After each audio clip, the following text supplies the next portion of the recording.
Hello and welcome Hey. to the second annual Shelf Shock Rewinds Awards celebrating 2023. Tonight, we are here to look back on a year of incredible releases hosted by myself, Ryan Verrill from the Disc Connected, and Me, Celeste Cabra, from the aforementioned channel with my name on it. welcome. I am so glad that you were doing this. It is going to be an incredible night tonight. We have all kinds of surprises in store for everybody. But the first one, we kind of want to shout out the original co-founder that did this with myself last year, Mr. Stephen Billings of Chasing Labels. Wanted to extend a big thank you. He and I developed this last year, but he's still going to be a big part of it. You're going to see him in multiple categories tonight. We're going to be discussing some things, but also everybody say hello to Stephen Billings. Oh man, right at the beginning, I didn't expect this. No, if you hear anything in the background, it's my crazy child here. She's also a star of the commercial tonight. Yeah, it's great. I'm great to be back here for a little spotlight here. I might have been more involved, but I had a lot going on this past year, so I was so glad to hear Celeste taking over co-hosting duties because she's perfect for this. So Thank you. Yeah. So yeah, this is exciting to see the baby keep growing up, Well, and speaking of, he just put down the reason why he couldn't host again this year. So one of the reasons, yeah. Again, thank you so much for doing this with me last year. Thanks for being a huge part this year. All of the nominee videos that you're going to see tonight were all from Steven. Steven's done a lot of the artwork and helped with all kinds of stuff behind the scenes. You're amazing. Thank you for continuing with us. You guys are great, man. I love doing this. And, we started this thing last year because of our love for physical media and our love for just, sharing that with everybody. And even though I can't be on there as a host tonight, I'll be there in spirit. And yeah, I'm going to be watching. So don't mess this up. Okay. We started this better be better than last year. Cause last year, I was terrible as a host and we had a couple like weird transitional issues. I'm expecting it to be better this year, Ryan. It better be better. Stephen, I fixed all that. Just wait. No, I know you. This guy right here is the hardest working guy I've seen in this space. So it's going to be a fun night tonight. I know it will, and can't wait to see any kind of surprises. So yeah. Well, let's get into the surprises, Stephen. Thank you for hanging out with us for just a couple minutes. We'll see you in the chat. Thanks, Stephen. Yeah, I think it's good that we went ahead and did that first because I don't want people to think that he's just like MIA and didn't do a tremendous amount of work on this, even though I'm going to be sitting here and getting all the credit. He actually did a lot of work, maybe more than I did. So shout out to Stephen. I was considering going with the story that Celeste murdered Stephen and is hiding him, but this was better. Yeah. Tonight. It could have been pre-recorded. You don't know. That's a good point. That would have been really well rehearsed if that was. Okay, tons of stuff to go over about tonight. First, order of operations. So just a heads up, we have 26 awards to give out tonight. It is going to be a really great sort of crescendo, ongoing, rising up to our big best picture type of announcement at the end of the night is going to be the best overall release. But the biggest thing for those that did not follow this to a T, we should probably share with you how we came up with this, because it's not just the two of us making decisions. We have something called the Creator Selection Committee. This was a group of literally over 100 people coming together to collaborate on what is being listed as the nominees tonight. And when we brought all these people together, they are specifically creators. They are podcasters, YouTubers, people from labels, filmmakers, people from a wide array of backgrounds, including people that do special features on releases, writers, authors, all kinds of people. And I think you're going to be excited to see quite a few of them in many of the videos tonight. But the next thing that we really want to do is highlight a couple other things from this last year. And one, Stephen, Celeste, and myself did a lot to make this happen, but there's also a huge group of people, and many of them fell under Someone's Favorite Productions. That is a company that myself and Will Dodson started this last year. And many of the people involved in that contributed something tonight, helped behind the scenes, helped get people scheduled, made some contacts, all kinds of reasons that they helped. So just wanted to shout out everybody from there. And the other big thing for a bit of a downer moment is we really wanted to highlight two names that we lost in the home video industry last year. Both the the brothers that ran Code Red and Scorpion Releasing. We wanted to make sure that people did not forget Walt and Bill Olson. They were huge names for home video over the last 30-ish years, and wanted people to understand that they had a huge effect on everything from the conventions that they sold films at multiple decades ago to the way that they ran everything. Partnered with Kino Lorber, partnered with Dark Force Entertainment, partnered with all kinds of people, putting out some of the best films of all time. Lots of exploitation, lots of incredible films that unfortunately are possibly never going to get another release. So they did some great work in their day, and just wanted to give them a short nod at the beginning. Celeste, what would you like to say in our intro? Well, I wanted to piggyback off of everything you just said, because I think it was all valuable and important and special. And I want to shout out and thank everybody who has helped us make this a reality. I want to thank you, because you started this and did most of everything, and you also invited me, which is confusing but also appreciated. So yeah, I see everyone's just really excited. So I don't know, maybe we should get this thing going, right? All right, let's get this thing going. The last thing before we jump into that, really wanted to tell everybody, make sure you're staying on the chat. Tonight, there's going to be 8 opportunities for giveaways. We're about to do our first award, but interspersed in between all the awards tonight is going to be a section for giveaways. And the way that we're going to have to give those away, the only way we can really do this is whichever answer we see first in the chat that is correct. So make sure when we go to those giveaway sections, you are ready to type and ready to go. I think, though, it's about time to get started with our first award. So tonight, our first award that we are going to be giving out is from my partner, Dr. Will Dodson. Let's share this for everybody. Hello, everybody. I'm Dr. Will Dodson. Happy to be here on Shelf Shock Rewind. I'm a frequent guest on Reconnected and a co-founder of Someone's Favorite Productions. My most recent book, which I co-edited with Chris Woofter, is American Twilight, The Cinema of Tobe Hooper, now out on paperback from the University of Texas Press. Get yours today.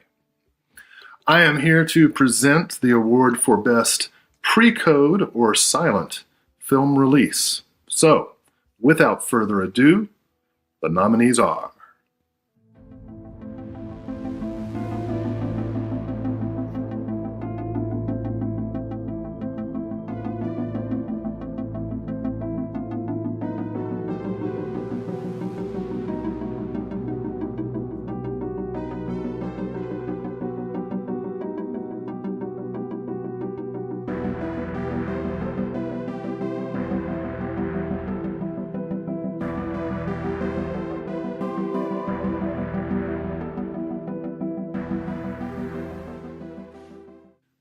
and the winner, by consensus of both the CSC and community vote, is Todd Browning's Sideshow Shockers from Criterion.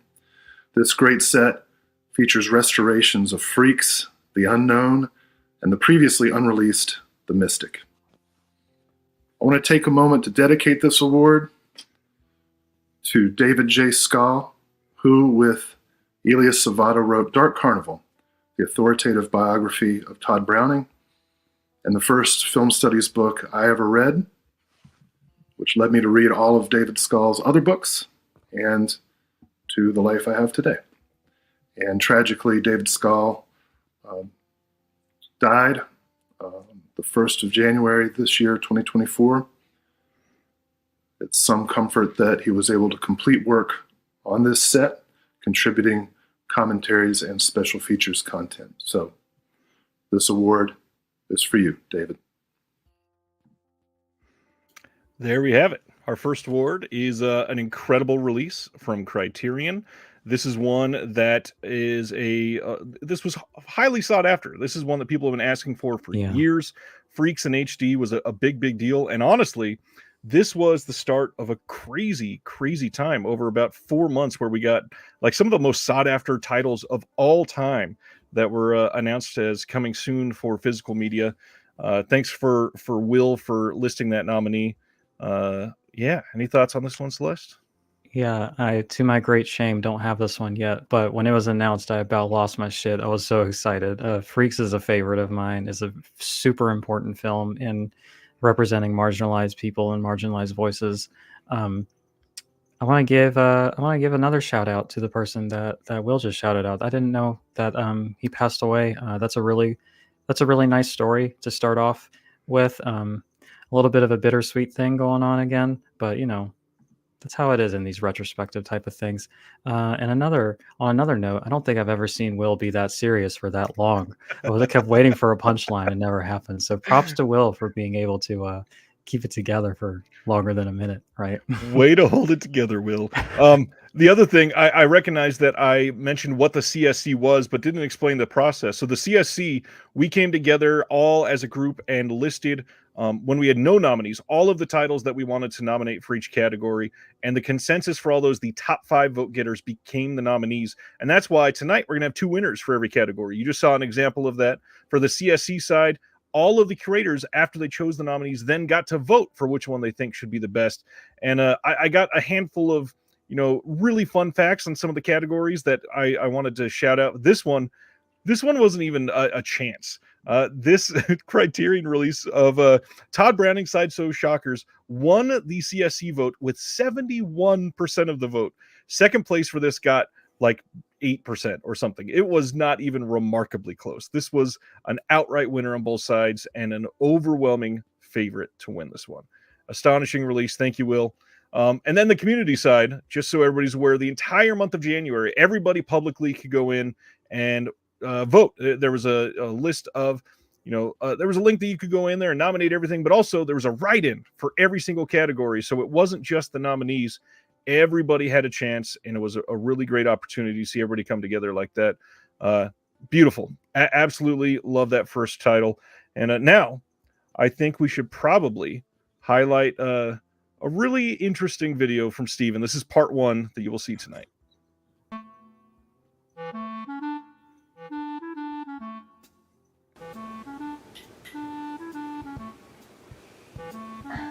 I'm trying to watch Freddy vs. Jason, but I can't find it on any of the streaming channels.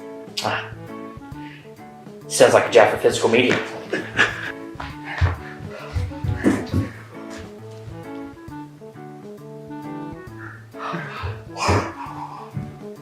I have the movie and all the other Friday the 13th movies. Marathon time. I love pressing play, watching Celeste chuckle in the little minimized screen. That will be a continuing storyline as we go through tonight. That's just part 1. We are now. If you didn't believe that he was a dad after seeing his literal child, that should do it, I think. Don't worry, it gets better. Now we're in to our second award for the night. Here we go. Hi, everybody. Jeremy Long here. Comedian, writer, frequent guest on The Disconnected Show, amateur birdwatcher, and Dave Grohl lookalike. And I'm very proud and honored to be part of year 2 of the Shelf Shock Rewind Awards. Once again, I'm here to present to you the nominees for Best Contemporary Studio Release. And let's just get right into it. Without further ado, the nominees are...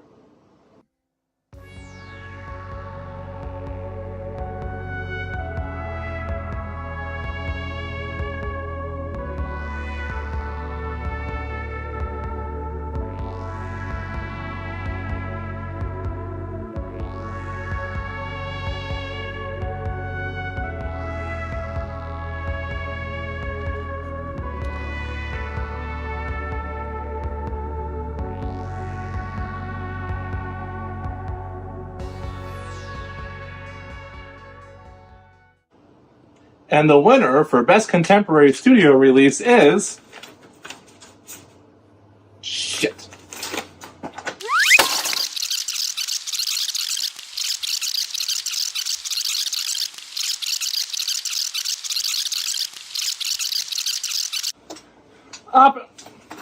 Oppenheimer. Back to you, Ryan and Celeste.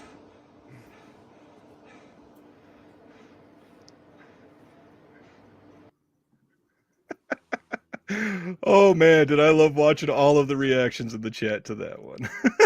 It's the one to beat, I think. Also, Yeah. good job on the makeup, Jeremy. Shout out. Jeremy brought in somebody to help him with the makeup, so I'm stoked that you were able to pull off that look, Jeremy. Well, way to go.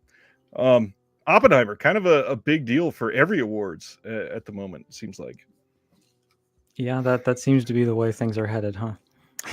Yeah, especially for contemporary studio stuff. Completely understand that. It looks like we are doing great in the chat. Got lots of people chiming in on Jeremy. Let's see. Close up with heavy breathing. Love how many people are happy about this. Did you see Oppenheimer this year? No, I haven't seen it yet. It's fairly embarrassing. It's like my big blind spot. I did see Barbie, which is apparently the other side of that coin for reasons I don't quite understand. Oh, okay. Shout out Elise for the makeup on our friend Jeremy. There right you on. go. Shout Also, out Elise. Jeremy, I see you've hidden your Frasier DVDs this time. It's fucked up. All right. We're kind of already into our first big award of the night, and this one was a really interesting topic because every year we get new labels. Every year we get a handful of labels that come onto the scene, put out new titles, and there's a lot of names that stepped into the limelight this year. But this one is the award for Best New Label. Hello everyone, my name is Sam, and I have a YouTube channel called Film Blogger Sam, in which I talk about all things film, Blu-ray and physical media. And I'm truly honoured to be here this evening to be presenting an award for the 2023 Shelf Shock Awards. 2023 for me has possibly been the greatest year for physical media, at least during this golden era that we're living through right now. So many beloved films have been restored and released in fantastic editions, but also lots of lost and, rarer films have been given sort of fantastic restorations and just been given a new lease of life on home video. 2023 saw a few new labels enter the market, and they have done incredible, invaluable work in restoring and distributing films. So without any further ado, the nominees for the best new label for 2023 are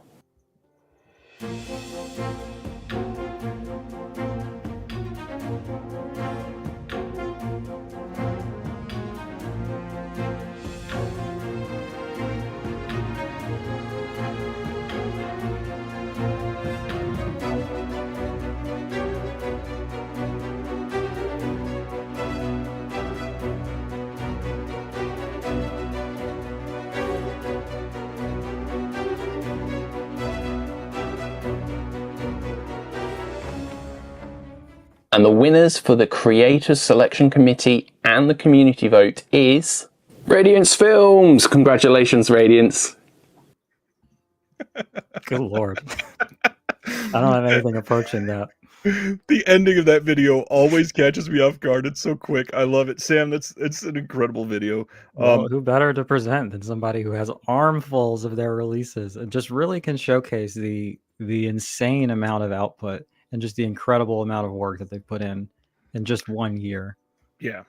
I also really like that everybody in the chat was, kind of telegraphing this before it happened. Everybody was all about it. Jeremy even said, if Radiance doesn't win, I'm riding the streets of LA, which let's calm down. I would like to see that. The one-man riot over a UK Blu-ray label. Well, one of the things that we are bringing new to this year, which I'm very excited, is we got way more people to accept their awards. So on behalf of Radiance Films, let's send it over to the UK. Wow. Oh my God. That's amazing. I'm speechless in a way. I mean, thank you very much, everybody who voted. Yeah, it's amazing. I mean, the reason we do this work is to put good movies out. So, when you get recognition at the end of the day, it's very gratifying, very, very appreciative that everyone's sort of taken Radiance, so warmly into their collections. Thank you very much. Some of the reactions that we got this year, and this is one of them, were just so wholesome. You can tell how much the feedback for a lot of this means to some of these. So I really hope that we can continue to very much humanize that these labels are made up of people, and all of the individuals behind these labels are people that are just film lovers like a lot of us. So from Fran's heart to all of you, Radiance Films has won the Best New Label Award for this year. Really want to shout out to second place on both the CSC and the community side. Neon Eagle Video got surprisingly close. I know a lot of people thought Radiance was going to run away with this. Neon Eagle, with only a couple of releases, did really great work this year. And shout out to Jared Honor and Jesse from Diabolic for working together on that. And so glad that they've been able to work together and do something super successful. Yeah. Fran was saying thank you a lot, but really we should be thanking him, I think. If you caught our stream on Thursday, I had a lot of nice things to say about Radiance, and I have brought up with me, I believe this is their first release, right? Was this the first one that came out at least? Or is this the first one? I think Big Time Gambling Boss may have been the first one. Is that the very first one? Yeah, I think they were out around the same time. Regardless, it's hard to believe that this was 2023. Every time I keep having to be reminded. It's just insane. Right. But yeah. Well, speaking of Neon Eagle Video and Cauldron for working together, Cauldron Films has graciously agreed to sponsor tonight's show. And one of the things that they are doing is they are giving away 4 Cauldron prize packs. And that means it is time for our first giveaway. Everybody be ready at your keyboard. We are going to be posting a question. I will read it out loud, and the first one to correctly answer the question, and unfortunately, you may see it differently on your screen. This is streaming in like 7 different places. So even though you think you're first on your side, don't forget there are people on other sort of platforms that can respond to this right this moment. This first category is going to be a 3-pack of Deaf Crocodile films, and our first question is: what is the title of the alternate cut of Neon Eagle's first release? So to get this one right, you're definitely going to have to know what Neon Eagle Video has put out in their first year. What is the title of the alternate cut on Neon Eagle's first release? Oh, man. We'll give that a question, see if anybody can even get this.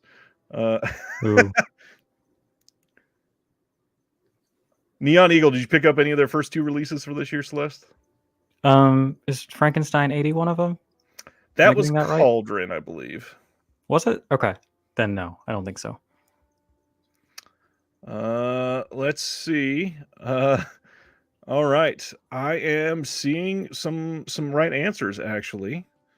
I think let's see. Oh man, John Peters was very close. However, it is not correct. Let's take a look at the right answer. It is American Commando 6, Kill Butterfly Kill. The first title they put out was Kill Butterfly Kill, and the alternate cut on that was titled American Commando 6.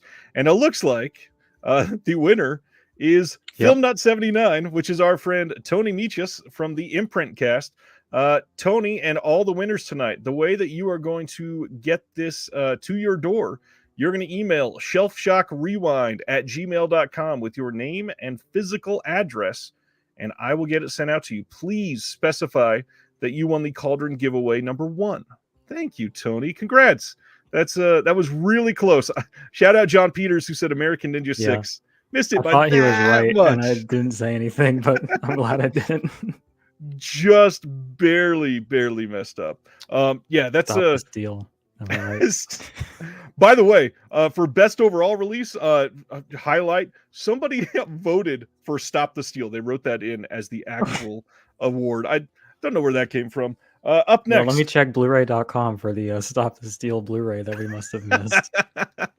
Oh, that would have been pretty awful. Up next is a friend of both of ours that I can't wait to share the next award with everybody.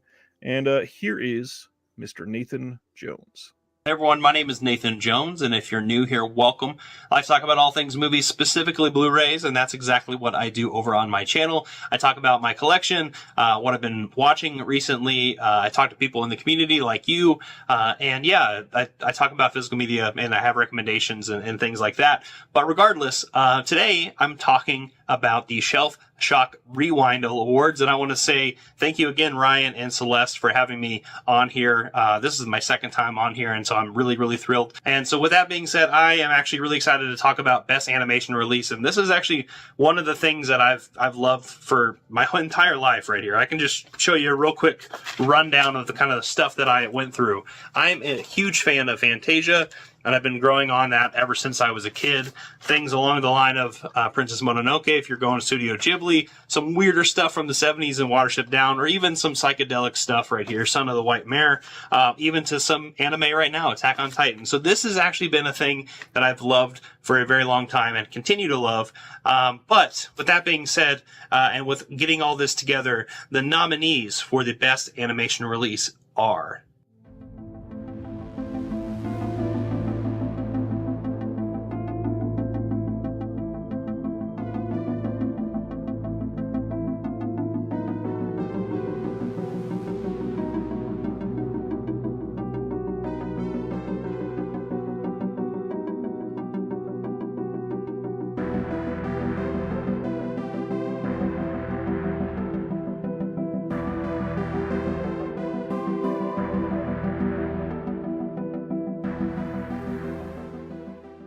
And the winners for the Best Animation Release on this little piece of paper, which is really official and really fancy.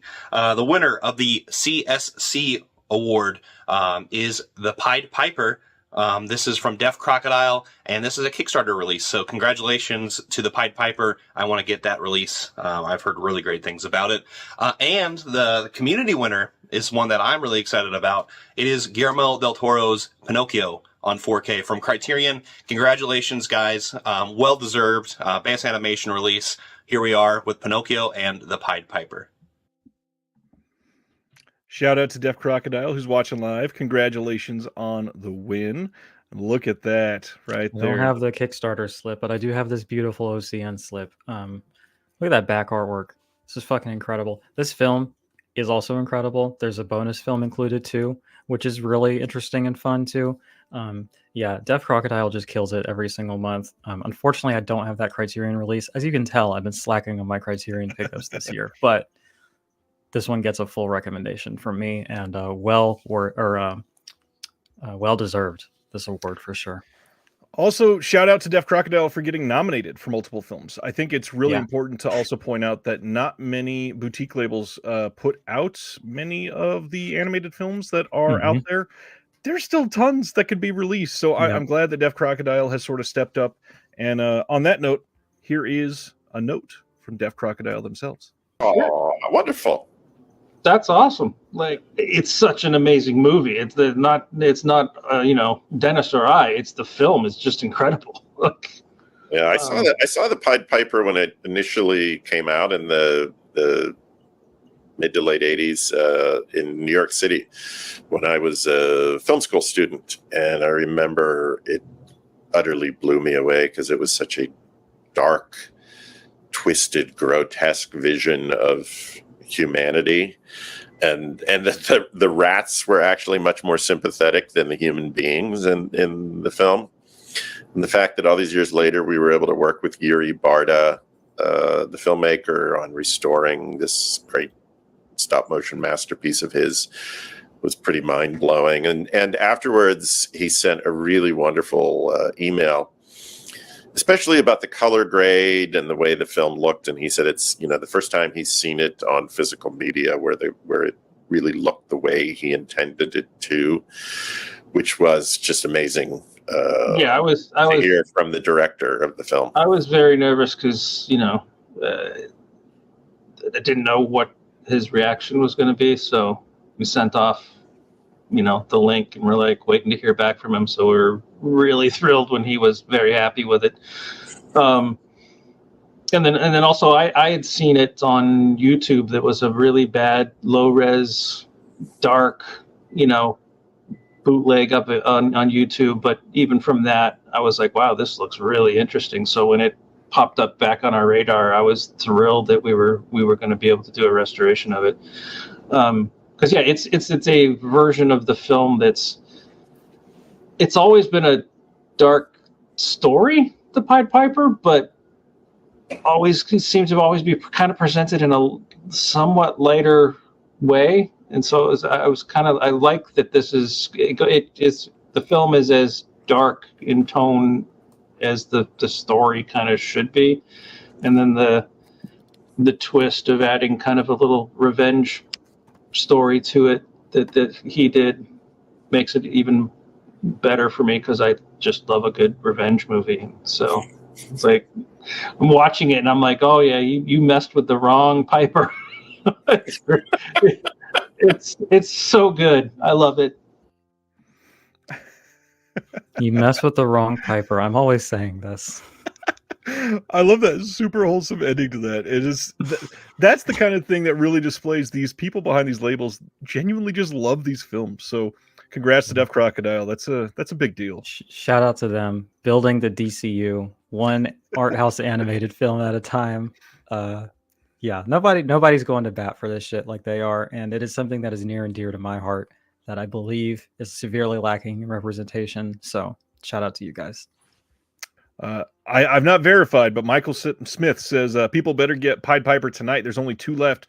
Also, shout out, go to deafcrocodile.com. I bet they have a whole bunch They there. got some there, yeah. We are on to our next one. We're just gonna be plugging away at first because there's a lot to come tonight, and I'm not trying to have this go 4 hours. So our next award is going to be presented. You're not doing anything, Ryan. We can go for 4 hours. By the way, TerraVision live stream tonight at midnight Eastern. We got some new titles to announce. Come hang out with us. I'm bored today. We'll do something else after this. Here we go, Mr. Jason Kleberg with our next award.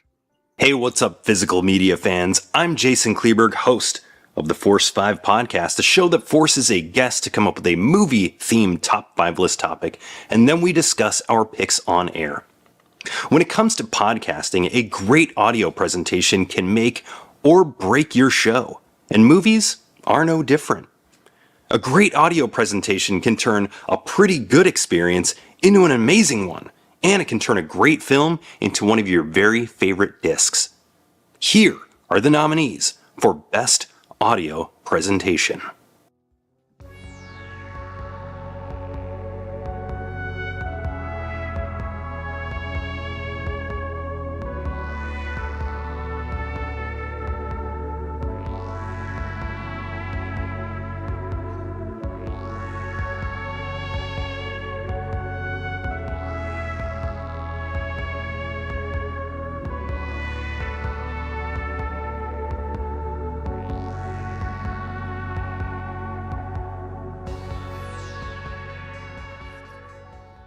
And the Creators Selection Committee winner is, drumroll please, Oppenheimer 4K, the Steelbook edition from Universal Pictures that I missed out on, and I still kick myself every day for missing out on that. But wait, there's more. The community winner in this category is the Texas Chainsaw Massacre, the 4K edition from Second Sight. All right. Shout out to Texas Chainsaw Massacre. This is a hell of a release from them. This is a big deal of a release. This is going to be probably the definitive release of this ever, hopefully. I don't see this winning 19 more releases throughout the years and rights going to tons more people, although it's one of the most exploited titles on home video ever. So we'll see. But yeah, this is an interesting category. I mean, audio is super important, and I like that this one won because Texas Chainsaw has the original mono, and it also got a new Dolby mix, and it's great. It sounds really great. Oppenheimer, we knew it was going to sound amazing. These are both very suitable winners. Love to see the little guys win. The little guys, Oppenheimer and Texas Chainsaw Massacre. On to that note, it is time for our second giveaway tonight. This one is coming straight from me, and you get to see it here. The Psychic, the Lucio Fulci film from Severin Films, coming out to you on 4K, brand new and sealed, coming to your house. Again, If you win this, you're going to email shelfshockrewind@gmail.com, and you're going to let me know that you won the Psychic 4K. That question is right here. How many feature-length audio commentaries are on the second site release of the Texas Chainsaw Massacre? This one, I feel like it's just going to be a bunch of people spamming numbers, but I got to know, what is the right answer? How many feature-length audio commentaries are on the second site release of the Texas Chainsaw Massacre? Try not to be too obvious with all of these questions, but we do have... Crocodile's got it. I'm seeing a different one on my side, actually. What do you mean? There's not 76 commentaries? I love that. That was the guess. This is a wild release that has a lot on it. Man, heck of a guess. Gary North says 8. It is not 8. Our winner tonight, and he's going to be super happy. Mhm. All That Is Man has guessed 5, and there are. Let me share my screen because this is wild. There are 5 audio commentaries, including people like Toby Hooper, Gunnar Hansen, Marilyn Burns, and Ted Nicolau. It is a massive, massive release from Second Sight Films. I am so stoked that Brian won that. Congratulations, Brian. All That Is Man. All That Is yeah. Tino with the dub. Ronnie guessed -14 and just barely missed it. Barely. You're technically closer than some of these other guesses. True.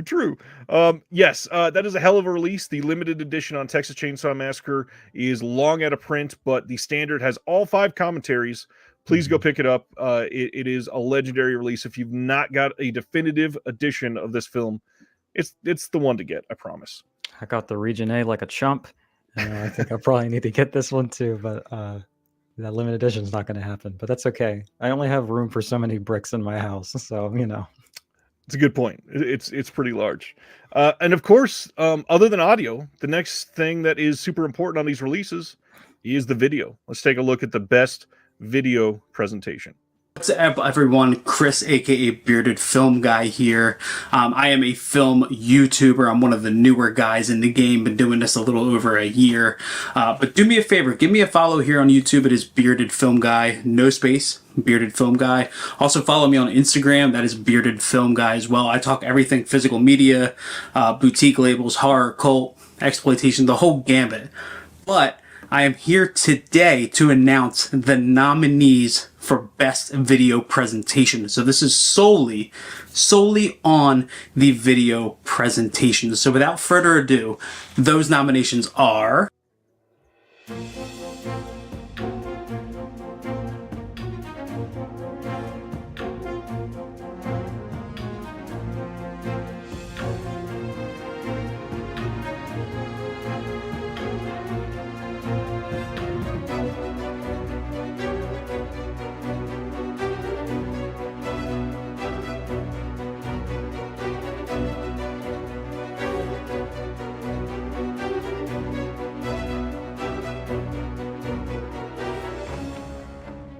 And the committee winner for Best Video Presentation is...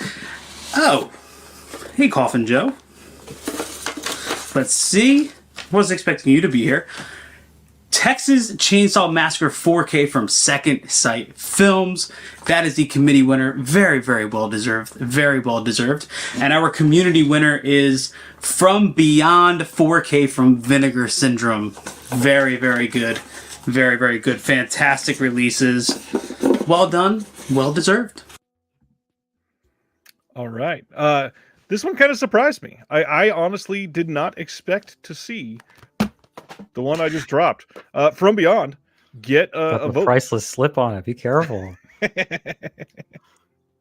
Yeah, this one, I also agree. I wasn't expecting this one to take the dub on this category because it's a pretty popular film, but it's not like a TCM type thing, But this one, I mean, it pops. Like this is everything you could possibly want in a 4K transfer of something shot on film, or just in general, because stuff that's shot on film looks better. We know this, right?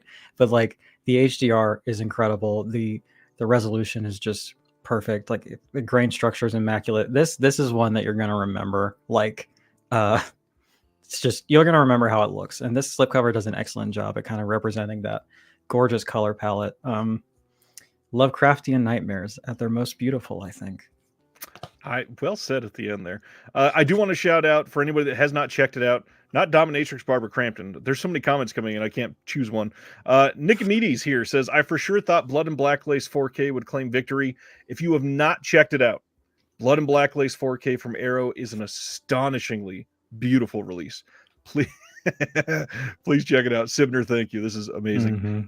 Someone should call Disc Protective Services on you. And yeah, that'd be funny. But on From Beyond, I think there's a lot of people that were not expecting this to have the year-long legacy that it did. And so here's somebody to speak on From Beyond.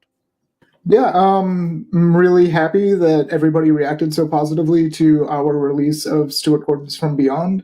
It's a very colorful, period-specific type of movie, the kind that you don't really see anymore. The attention to detail with the practical effects and its lighting. I think anybody who's seen the film knows exactly what I'm talking about.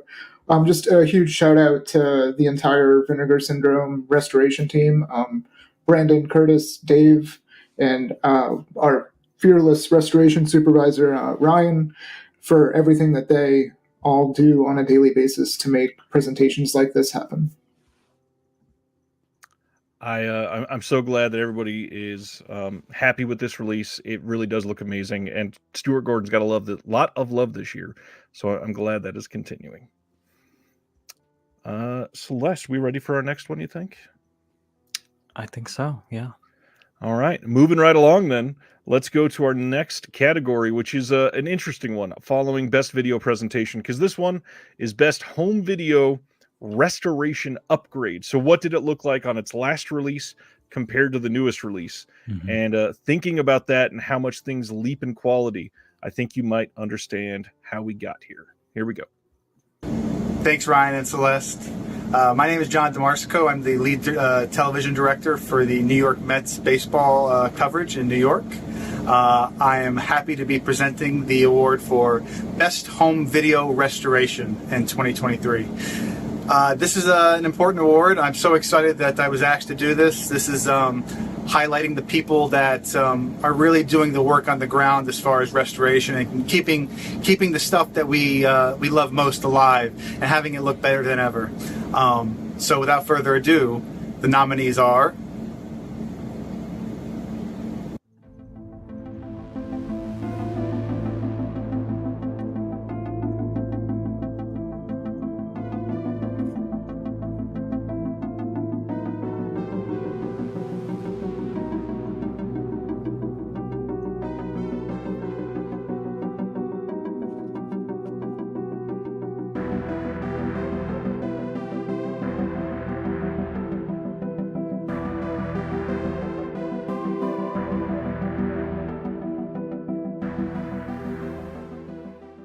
and the Best Home Video Restoration winners are, in the CSC, the winner is Messiah of Evil from Radiance Films, and the community winner is After Hours 4K from Criterion.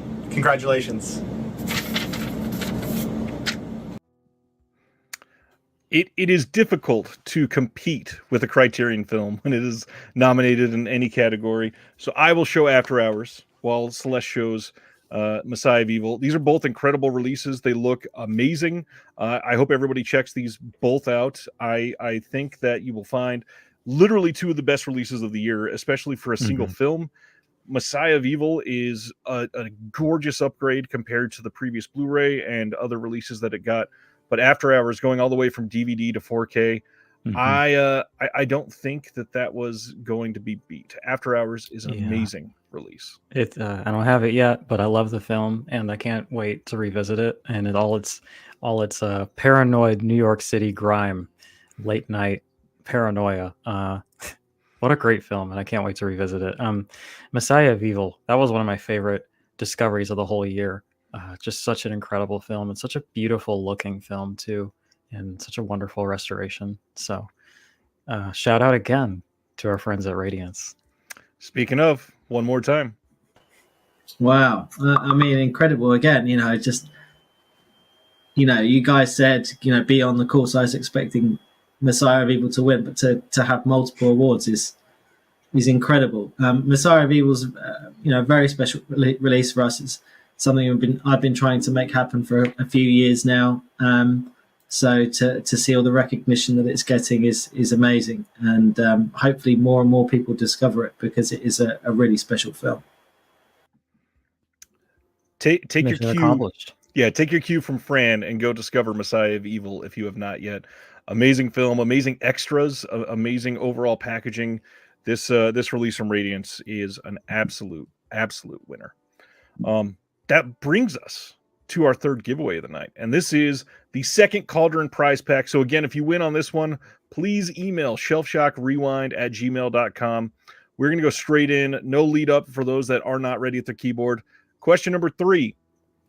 Willard Hike and Gloria Katz, the writers and directors of Messiah of Evil, also wrote and Hike directed which 1986 blockbuster bomb? Willard Hike and Gloria Katz, who wrote and directed Messiah of Evil, also wrote, and then Willard also directed which 1986 blockbuster bomb? This is one that I think a lot of people heard about this year, because people were amazed that the same people that did Messiah of Evil also put together Howard the Duck. Jim Laskowski, who is from the Directors Club podcast, has won this one. And just because I put a lot of work into it, I want to show this because it's funny. Yes, the writers behind Messiah of Evil also wrote an MCU film, and that is just amazing. Truly. Jim, congratulations. Where did it go? Somebody had a funny comment. Jack Kane, I liked your comment. This is exactly what I said. Thanks, Brian. Howard the Duck. It's a busy night. I'm sorry. Congratulations, Jim. That is awesome. I hope that you love these Cauldron releases. And now, God, this is a big category. We've had so many boutiques in the last handful of years really jump into martial arts. And there are some that highlight martial arts only. There are some that do all kinds of releases and do great martial arts films, a couple times a year. But there are a lot of incredible films that are nominated for the best martial arts release. And I hope you see it here.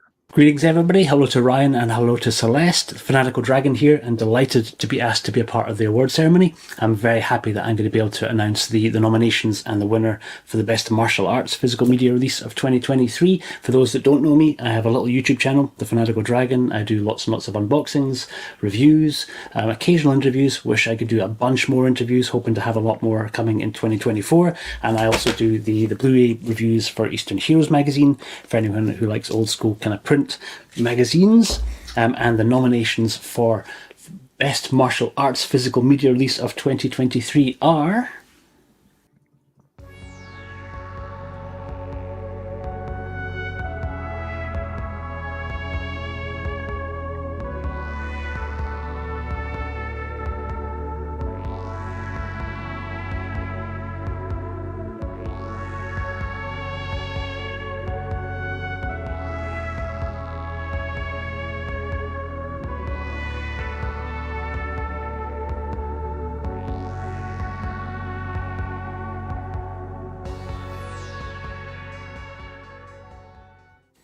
Hello again, everybody. Dragon here once again. I'm delighted to be able to announce the winner for Best Martial Arts Release of 2023.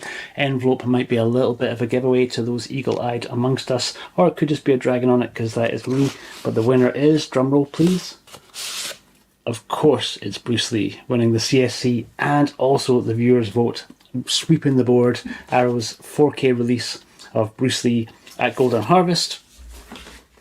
This incredible box set here, no surprises, easily the best box set for me that Arrow has ever put out, and no-brainer really for it to win Best Martial Arts Release of 2023. I've been the Fanatical Dragon.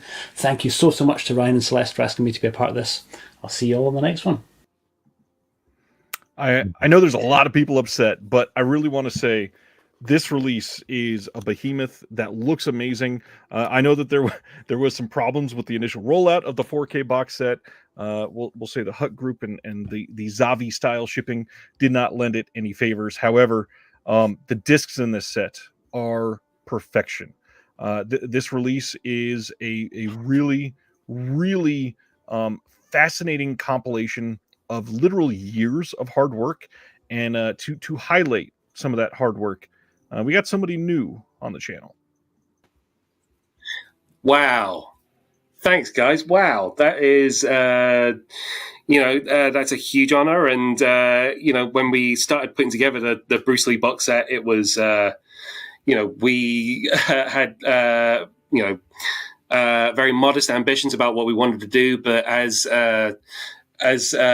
more opportunities came up, like the Mandarin cut and the Game of Death set, our ambitions grew, and it's something that took a lot of work and probably took a few years off my life, but it was all worth it. And thank you very much for this honor. Thank you. That is James Flower, who is the producer on the set, and he's worked at Arrow Video for quite a long time. He is the main man that you will actually hear him on some of the discs. He did a lot of work on it, and I'm so glad that he was able to see that he was getting honored for this, because, man, that box set is a gorgeous, gorgeous, just pile of incredible hard work. Yeah, I regret not purchasing it. I'll have to scoop up the standard editions as I am able to. That Night of the Hunter poster, I see everybody's excited about. I also got very excited about it. I gotta say, there might not have been a more crowded field of competition than martial arts this year. Everybody just fucking went nuts with it. So if you're a fan of the genre, you're eating good. I'm happy for all the fans, myself included. My dark horse pick, I think, was undefeatable. That release was just so astonishing. But also, come on, what are you gonna do? It's a Bruce Lee set. They knocked it out of the park. It's a well-deserved win, of course. But as usual, we will happily say, please go check out all of the nominated films. Oh yeah, for sure. This is a stacked category, and there are releases that didn't even get nominated in this category that easily could have won in any other year. It was a ridiculous year for martial arts releases, and 2024 shows no sign of slowing down on that front. So, man, congratulations to all of those releases. Gosh, there's so much to go through tonight. I'm so excited for the rest of this. We're going to go on to our next one. The next is for one that a lot of people love, and a lot of people love to make fun of, but it is important to sell a lot of these releases properly. So let's go in and talk about some packaging. My name's John Matthews, and I'm one of the co-hosts of Imprint Cast and also Indicator Cast. And today I'm here joined with... Hello, I'm Tony Meaches, the co-host of Imprint Cast and also a regular colleague of Indicator Cast. I would love to thank Ryan and Celeste for giving us the opportunity to be involved in the Shelf Shock Rewind Awards. Yes, so one thing we'd like to announce here is a creative endeavor we have on the way. We're about to launch a YouTube channel, so you've heard it here first.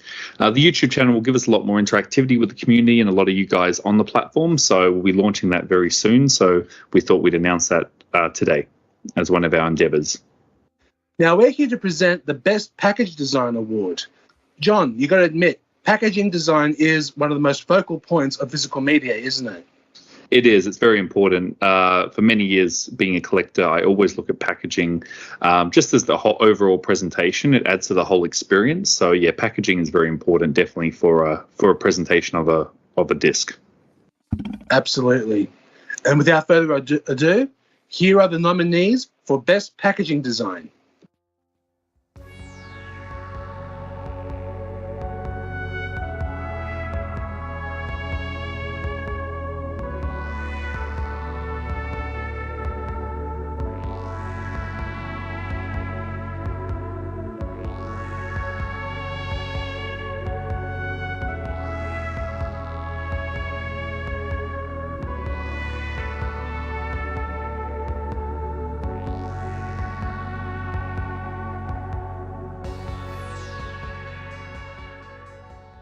The CSC winner for Best Packaging is The Essential World of Black Emmanuel from Severin Films.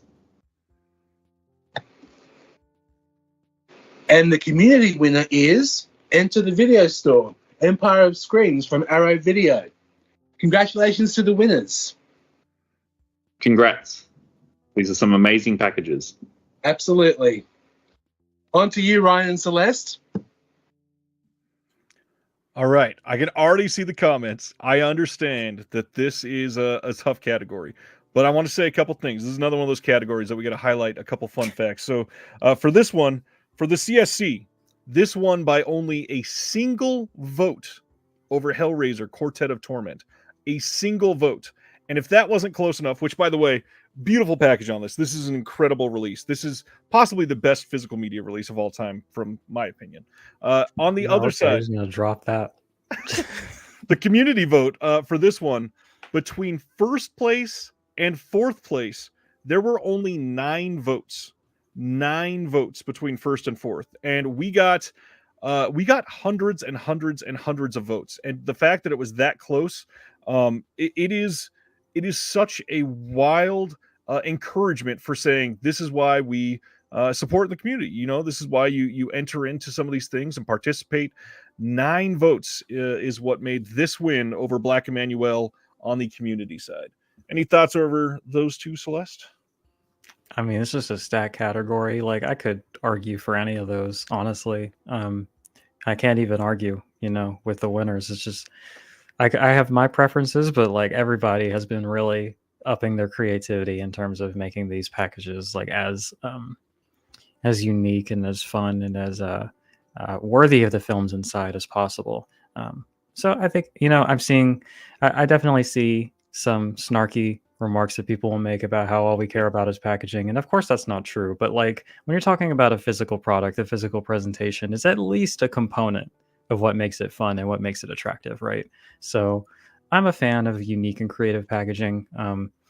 As long as we're not getting bulky to the point of impracticality, I think that it's nice to have a little fun with it, I will say, if anybody ever wants to put out a Takashi Miike full filmography shelf, it can be as bulky as you want. I will buy it in a heartbeat.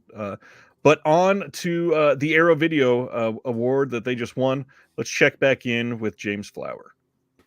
Oh, well, thank you very much, everyone. I mean, Enter the Video Store started life as a Empire Pictures box set that was, the strategy was originally very different. And, I was not too heavily involved with this release. Kind of the lion's share of the credit goes to my colleague Neil Snowden, who worked with the artist Laurie Greasley and kind of took the video store idea, which came about from our memories of renting Troll and other Empire movies from video stores when we were kids. And he took that idea and ran with it and, just came up with this amazing set that just seeing it in the flesh was incredibly exciting and brought back a lot of that nostalgia for a time when things were simpler and you could go to the video store and just have all these things at your fingertips and and also do justice to Charles Band and Empire Pictures, which are they even a guilty pleasure? I think they're awesome, and hopefully you do too. Empire Pictures has some great pictures, and Arrow chose some really incredible ones to put in this first release. I will say, not to self-promote too much, I was able to get James for this because I interviewed him for the channel. First time I finally got Arrow Video. That is coming up in the next month or so, and he dropped some teases for some upcoming stuff. So make sure you're checking out the Disconnected channel for some of that. Man, bells on, everyone. I think it's been a few too many minutes. Probably time to get into our third cauldron giveaway. Everybody at your keyboards, on to our trivia question number 3. Not number 3, number 4. What was the first title released by Empire Pictures? And that movie was released in 1983. What was the first title released by Empire Pictures? It was released in 1983. Spaghetti says Howard the Duck. Close. Empire Strikes Back. That came out like 96, I think. Not 93. Or 83. Man, 83 is really, really early for Empire Pictures. I mean, it looks like I got to wait for somebody to pull it up in another tab on Wikipedia because nobody is getting it. Man, I don't want to say too much, but one of the individuals in the chat is working on a television show right now, literally recording for them right now and listening to us, and somehow got an answer in. Good job. Nice. All right, we have a correct answer. Let me reveal on. it. Answer number 4 is The Alchemist from 1983, directed by Charles Band. The Alchemist. And as far as I could tell, the winner of this, man, now I got to scroll up too far. It was, there it is, Robert Francis. Okay, that's Robert who I thought Francis. too. You have won the next Cauldron giveaway. Please write to shelfshockrewind@gmail.com and let us know that you won a Cauldron giveaway with your name and physical mailing address, and we will get that to you. Congrats. That's amazing. Shout out. Yeah, shout out. Also, Empire Pictures. God, they've got so many great titles that I hope we get some more. We'll see what happens soon. This venture seemed rather successful, so hopefully they can strike while the iron's hot and keep it coming, right? All right. Well, speaking of keeping it coming, let's go to our next award, which tonight is from both of our mutual friends, Mr. Dustin Putman. Hi there, I'm Dustin Putman, and I'm so happy to be included as a presenter in this year's Shelf Shock Rewind Awards. As a little background about myself, you can read literally thousands of my film reviews at thefilmfile.com. And I'm also the author of The Fright File, 150 Films to See Before Halloween. And yes, I always have my book at arm's length. You never know when the opportunity might arise to show it off to people. Now, when it comes to physical media, one of my favorite special features is the visual essay. There have been times when I've been trying to decide if I should or shouldn't purchase a Blu-ray or 4K release, and learning that there's a visual essay included from one of my favorite film experts or historians has been the deciding factor for me. It's a format I love because of how deep they can burrow, exploring a film's themes or their place within a certain genre or historical context. I can't get enough of them, and it's because of this that I'm so very happy to be here this evening to present this category. The nominees for Best Visual Essay are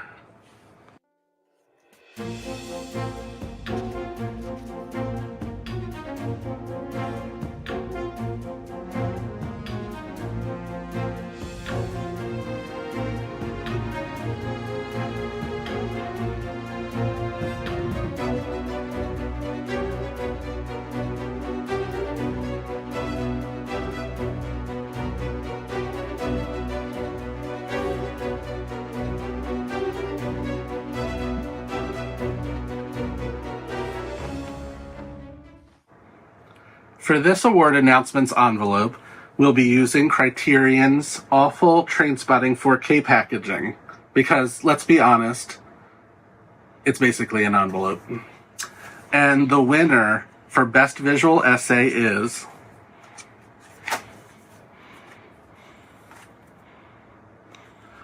Okay, as it turns out, the Creator Selection Committee winner and the Community winner are one and the same.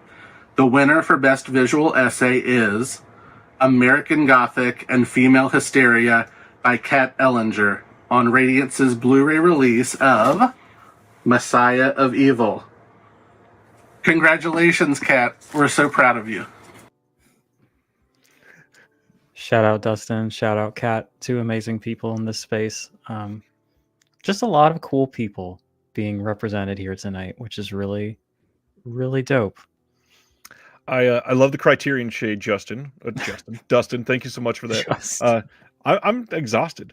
This release is amazing. Kat Ellinger is I'm trying. Kat Ellinger is an incredible person, and she wanted to make a video. Unfortunately, she has been super under the weather.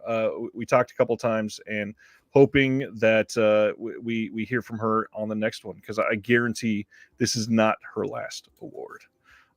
If you have not checked out any of the special features on the Radiance release of Messiah of Evil, you absolutely have to. It is a remarkable release. Yeah. Really, Kat Ellinger is one of those people where like it doesn't really matter what it is. Like if you see that she's on it, it's probably worth getting, and if you have it, it's definitely worth watching. Just always knocks it out of the park. Again, we've talked about how great the release is, and it's just one more reason to grab it. I agree fully. Which brings us to our next one. And the next one is for the best new interview with somebody that's in the chat tonight. So shout out to Aaron West. Hello, Cinephiles. I am Aaron West, one half of Cine Journeys. My co-host Jill Blake is recovering from surgery, but she will be back soon. You might know both of us from our podcast Criterion Now. Cine Journeys is a unique venture where we dive into a specific topic such as a director, country, genre, etc. It includes podcasts, videos, but it's more interactive and it feels more like a community. Currently, we're doing award season and modern classics, and soon we'll be covering screwball comedies, Japanese films, and many, many more. Our brand new and beautiful website should go up in about a month, and our motto is for cinephiles by cinephiles. We try to approach each topic inclusively with an exploration perspective. And the nominees for Best New Interview are...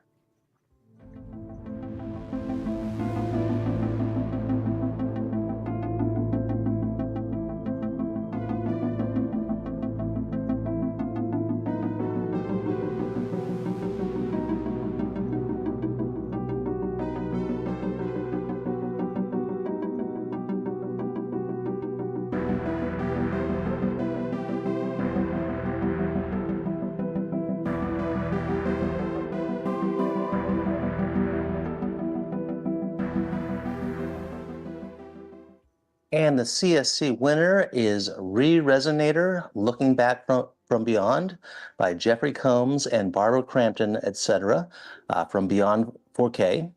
And the community winner, surprise, is also Re-Resonator, Looking Back from Beyond, Jeffrey Combs and Barbara Crampton, etc., from Beyond 4K. Thank you.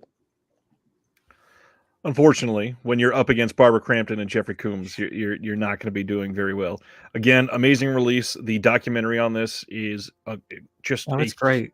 It's so fun. It's just one of their wonderful kind of newly commissioned documentaries. Yeah, just they're always such a joy to watch, and this was one of the better ones all year. Yeah, shout out to all the releases in that category. The importance of good interviews. I think the first nominee here is really indicative of that. I've made my feelings on Curse of the Screaming Dead quite public in my video on it, but those interviews on it really made the release worth everything, and really were just so fun and so informative, and just really goes to show you how films mean so much, so differently to different people, and really just helped me get a new appreciation for a film that couldn't have been more not for me. So these, make sure you take the time to check out these special features and to check out these interviews. You never know what kind of appreciation you might glean or what sorts of things you might learn. I agree fully. We'll talk about that in just a little bit, actually. But some more feeling on that From Beyond release from Justin at Vinegar Syndrome. Thank you all so much for your response to the extra features on From Beyond, particularly this one extra that you have voted for. This whole package was a massive labor of love for everybody involved, from those producing and working on the special features to everybody involved with the restoration and the packaging. We all love From Beyond, and it seems like you do too, so thank you again so much. That one is it's a big deal, and for Vinegar Syndrome to get the rights to something like that and put out literally the definitive release, I'm just so happy that it was them. It's a beautiful release. Go ahead. Oh, nothing. I was just gonna say for sure. We haven't checked in with Steven in quite some time, so maybe we hear back from Steven.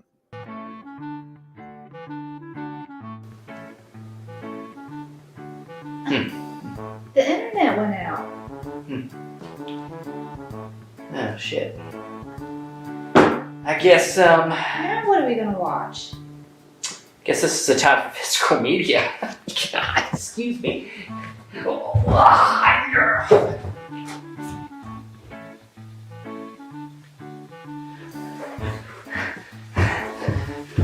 options.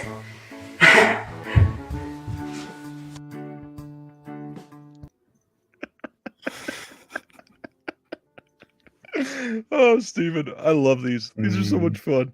I love the his wife's response on all of them. We Oh, love his man. Super Bowl commercials here. Yep, it's amazing.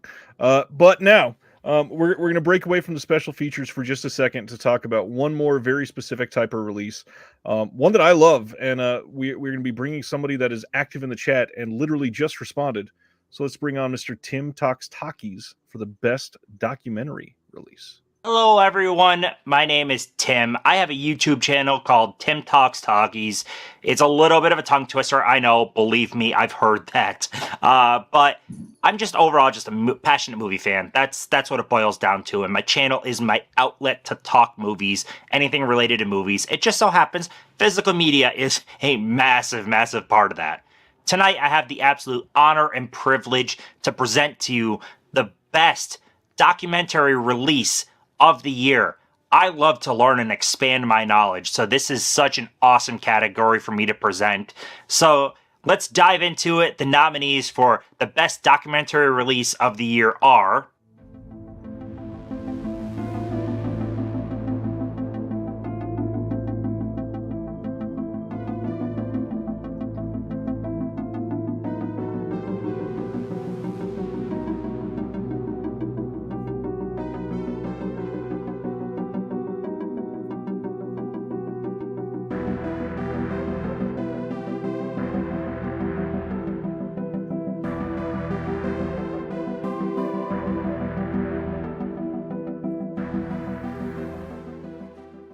and the winner for best documentary release is, and I don't even need this, it is still a Michael J. Fox story. Wait, hold on, phone's ringing. Hold on. Hello? Oh, hey Ryan, what's up? Oh, what do you mean read off the paper? I just said what it was. Oh, still didn't have a physical release? It's excluded? Ooh. Okay, all right. I'll read. Calm down. All right, so the winner is Hitman Heart, Wrestling with Shadows from Canadian International Pictures. Congratulations, that is actually a really awesome winner. Yeah, sorry about that, Ryan, sorry. Let me get back to this, sorry. Apologize. So yeah, that is an awesome winner. Congratulations. Yeah, I used to watch a lot of wrestling when I was younger, so that is a super cool winner. And then the community winner happens to be Moonage Daydream, the 4K from Criterion. Also awesome. David Bowie is great. So both are awesome choices. Very, very happy with them. So yes, congratulations to the winners. Indeed. Congratulations. Yeah. Both of these. Massive. Canadian International is an incredible company.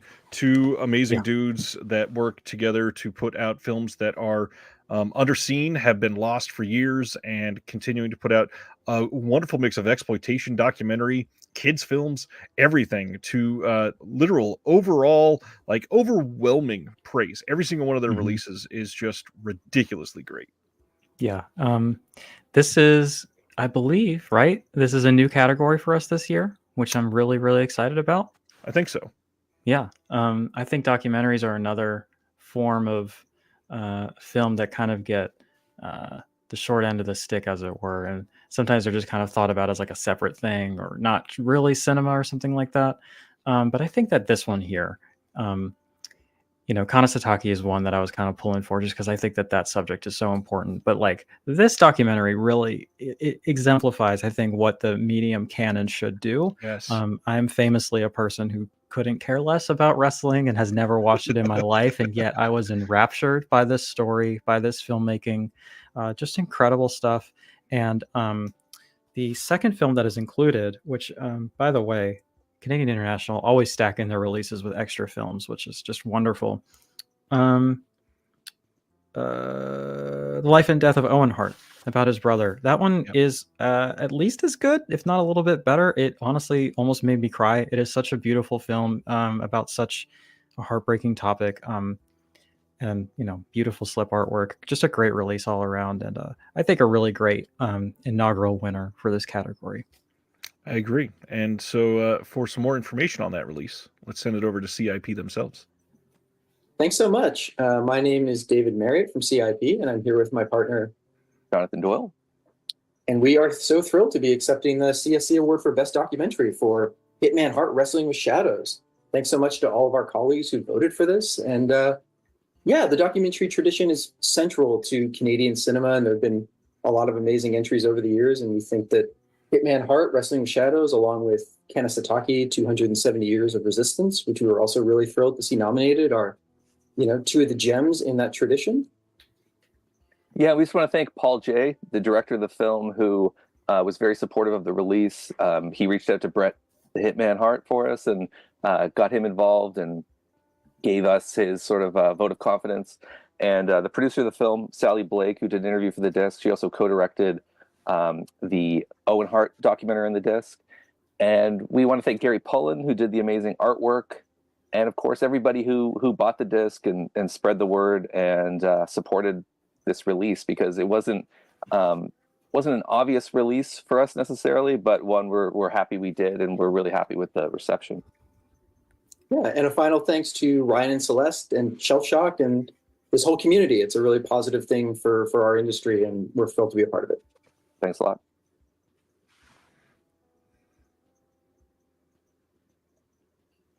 Yeah, I mean, I am always in awe of what Canadian International are doing on a regular basis. They're unearthing things I never knew existed. They're shining a light on films I've heard of or seen and have not seen presented in a way that they are doing that. And the Hitman Hart documentary is, I think, a very clear indicator of the attention to detail that they bring, the curation that they're kind of taking upon themselves as this, you know, one-stop shop of Canadian cinema from decades past. And also with Hitman Hart, they're cornering, you know, this market of, you know, retro wrestling and just a sort of documentary about fame that we don't often see. And I think it's an incredible release put together by a group of amazing people. I really wanted to give an extra special spotlight to Canadian International there, because the work they do is unsung very often, and they are remarkable at what they do. Canadian International deserves a lot of love, but beyond that, just to have this category, documentaries often get overlooked, and on physical media, they seem to fall even lower than, you know, just flat out getting a release elsewhere. So keep an eye on documentaries, support them, make sure that people know that you're still after them. There's a lot that we can glean from these. Lots of these documentaries are just kind of like, especially victim to being treated as content for streaming services. Just be like, oh, here's the newest documentary about this curious oddity or whatever. Right. And people watch it and talk about it and forget about it. But I just think that the medium is worth so much more than that. And yeah, I agree with that sentiment. Definitely buy documentaries on disc and show these companies that, like, we care about this stuff, like as an artistic medium and as a method for exploration and for learning about people and communities and historical events that are different from us. You know, it's a way that we can bridge the gap in empathy in a way that sometimes fiction is not able to, when we're put face to face with real people and their experiences. Well said. We have talked a lot about the audio and visual aspects that are on these discs that are not the film, the supplements, but the biggest one that we have not talked about yet is commentaries. So shout out to an earlier trivia winner from tonight, Jim Laskowski. Here he is presenting Best New Commentary. Hello there. I'm Jim Laskowski of the Directors Club podcast, in which for like the past 12 years, we've talked about filmographies of various directors.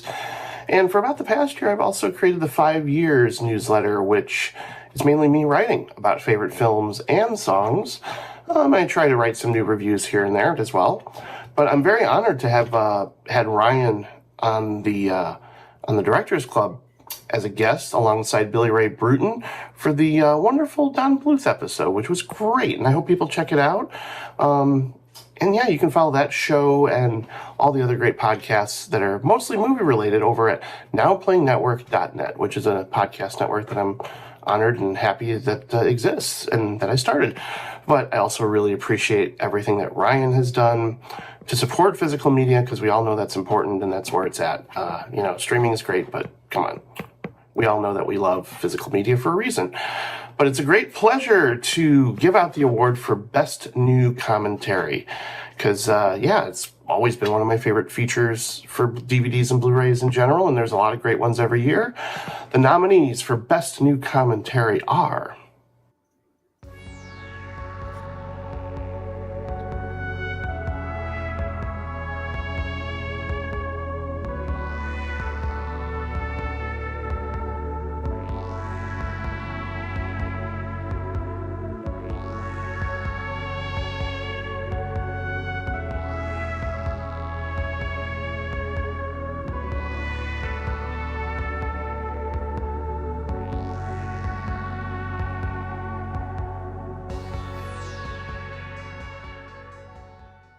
And the CSC winner for Best New Commentary is the great Amanda Reyes and Bill Ackerman of supporting characters, of course. The Texas Chainsaw Massacre 4K from Second Sight, which I'm a proud owner of and adore. And it's also the community winner. Same thing here. Amanda Reyes, Bill Ackerman, the Texas Chainsaw Massacre 4K from Second Sight. Please pick it up if you haven't yet. It's a wonderful, wonderful edition of a perfect film, without question. Congrats to Amanda and Bill for their hard work and their excellent commentary. And take care, everyone. Great commentary on this. And it's amazing that a film that has been talked about to death for so long is able to get recognized for something like this. And I just love that Bill and Amanda were nominated twice. I mean, they had a 40% chance of winning, and they still swept it. That's incredible. I do want to shout out one other release from that nominee stack before we go on to an acceptance video. But check out Indicator's release of From Hollywood to Heaven. That box set is wild and has some incredible information in there that a lot of us could get some information out of. And it's going to be new to mostly everybody that checks it out, because those were incredibly underseen throughout the years. Yeah, I need to get that one ASAP. But from the best new commentary winners themselves, let's check in with Bill and Amanda. So much for voting for us for the best new commentary. This total honor. Texas Chainsaw Massacre is obviously a very important film to both of us, and so first off, we have to thank Kat Ellinger, for inviting us to be part of the project, and Chris Holden at Second Sight. I definitely have to thank Kat Ellinger for trusting us to take on something as big as the Texas Chainsaw Massacre, and I really appreciate the reception we got from it. And we had a great time recording at the house where it was filmed. I think that was one of the highlights of making that track. But if we're going to thank anybody, I think we need to thank Julia. And just a little background on Julia. Julia is the ghost that lives at the cafe that used to be the Texas Chainsaw Massacre house. And we were told that she often creates mischief when people are out and about, but she was very good to us that day. And so I think this award is dedicated to her. And also I have to dedicate it to Bill, because he's been such a terrific partner. We've done several of these together, and every one of them feels better than the one before in terms of just our work. And we're really pleased to be given all of these opportunities. So thank you, everybody at Second Sight, especially Kat and everybody else who supported us during this. And also thank you to anybody who voted for us. We really appreciate it. Well, thank you. And yeah, I mean, I will just say that we wouldn't be winning this award if you didn't come up with all the great research for this. I mean, I think that the Texas Chainsaw Massacre is probably the most over-discussed film we'll ever be asked to be a part of. And I think that you uncovered so much stuff that no one knew about. I mean, the cedar choppers, all this stuff is like new territory. So I appreciate, you doing all the heavy lifting on this one. I just brought, brought my best charm along for the and got us the house. I got the ballyhoo. You brought the intellect. But and thank you to Dana Strong, Ricky Gregory, and Drew Gerenser at Grand Central Cafe. They gave us permission to record in the house across from a large grandpa dummy, and so that definitely helped. Inspire us. So thank you everyone who voted for us. And also, not that he was involved with this recording, but thank you to you and Kat for entrusting us in a couple of projects. Our first collaboration on Last House on the Left, and and also Fatal Games this past year, the slasher movie that was a great experience in its own right. And so, yeah, no, hopefully we can do more of these. And yeah, no, thank you so much for everyone. Thank you. Shout out to Well, Bill, who's in the chat tonight. Hell yeah. Now I want to know which of the two of us is the ballyhoo and which is the intellect. Favorite quote of the night. Yeah, Bill always has wonderful quotes like that. Man, that I just looked down and realized that was the 13th award of the night. That means we are exactly halfway through, and we still have so much to go through tonight. If you are interested in this, if you like this, please make sure you share it with everybody. This is the sort of thing that can wake up a lot of minds to a lot of releases that I know that it probably seems silly to you, but people genuinely don't know that these releases exist sometimes. And so if you can highlight some of them, it's a really wonderful thing. And I do want to say one thing in particular. Tim Talk Talkies just said the participation in this award show is really something special. I agree. That can't possibly be overstated with the amount of people that were a part of this from all over the world. Literally, we have individuals from countries that still have not even been represented yet. We have people from YouTube shows, from podcasts, from labels, from a myriad of backgrounds, just trying to express their passion for these and really want people to understand this takes a lot. These people that are participating, please go give them a subscribe. Go follow them. If it's a podcast, go subscribe. Anything like that. Support these individuals. They're doing incredible work. If they're in this show, they're somebody that Celeste and I both appreciate and respect. And I truly hope that we see an expansion of that community tonight for all these individuals. That brings us to Celeste's giveaway for the night.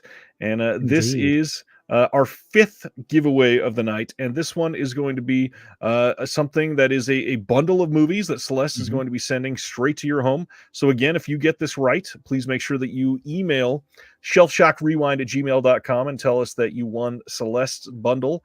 Give us your name and your physical mailing address. You want to highlight those before I read the question? Yeah, for sure.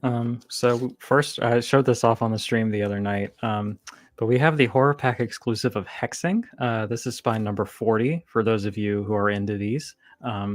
But that's just sort of the appetizer. The next of these three, if you'll see on my channel, I had a very large unboxing from a subscriber and friend of both of our shows, Carrie Mulligan. I don't think I've seen them in the chat tonight, but I want to thank them again for that bundle they sent me. There are a few duplicates in that box, and I said that I wanted to pay it forward and give these away at some point. And so I'm glad I finally have that opportunity here. These first two are used, but they're in perfect condition. We have the Vinegar Syndrome edition of Sister Sister with the slipcover. We have the VHS Hitfest edition of Satan's Menagerie with the out-of-print slipcover. And finally, we have this super chunky collectible gift set version of V for Vendetta on 4K. So, this whole stack is up for grabs to one lucky winner. Some great stuff and some that are getting pretty expensive. So for that question, let's jump in and I will read it out here. Who directed the 2005 protest film starring Natalie Portman and Hugo Weaving, V for Vendetta? Who was the director of V for Vendetta? When you sent me this question, I had no idea what the name was associated with this. Yeah, I was looking for a deeper cut, and then I was like, I got to be so honest, I don't know who this director is.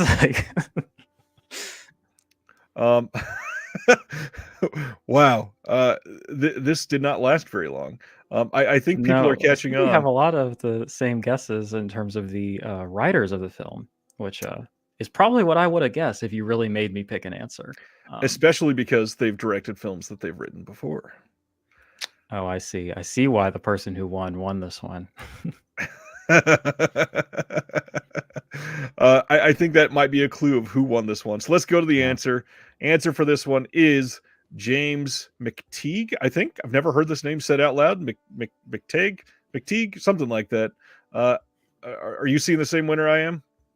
I believe so, yeah. Yeah. Our friend Tony in Australia again getting 2 packages coming tonight already, and you're a part of the show.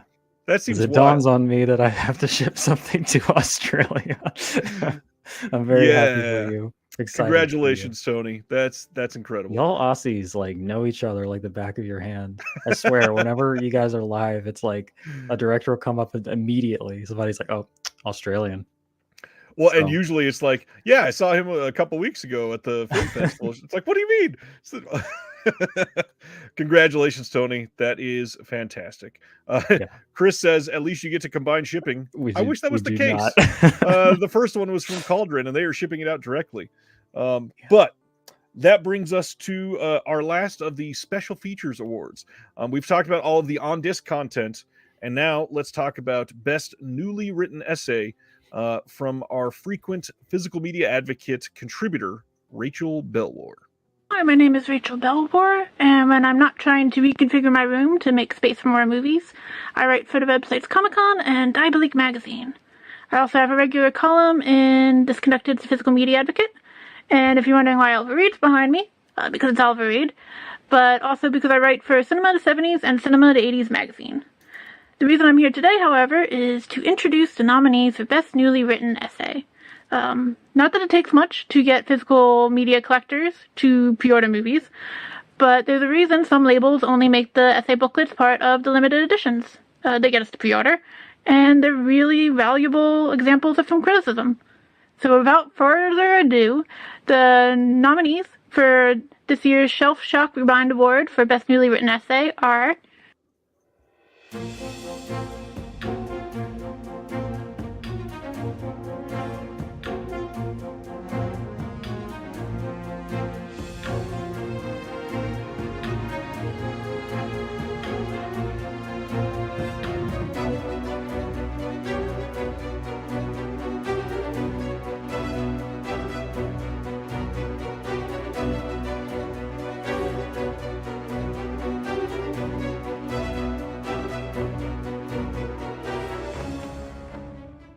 And the winner of this year's Shelf Shock Rewind Award for Best Newly Written Essay is Bill Ackerman for Messiah of Evil from Radiance Films.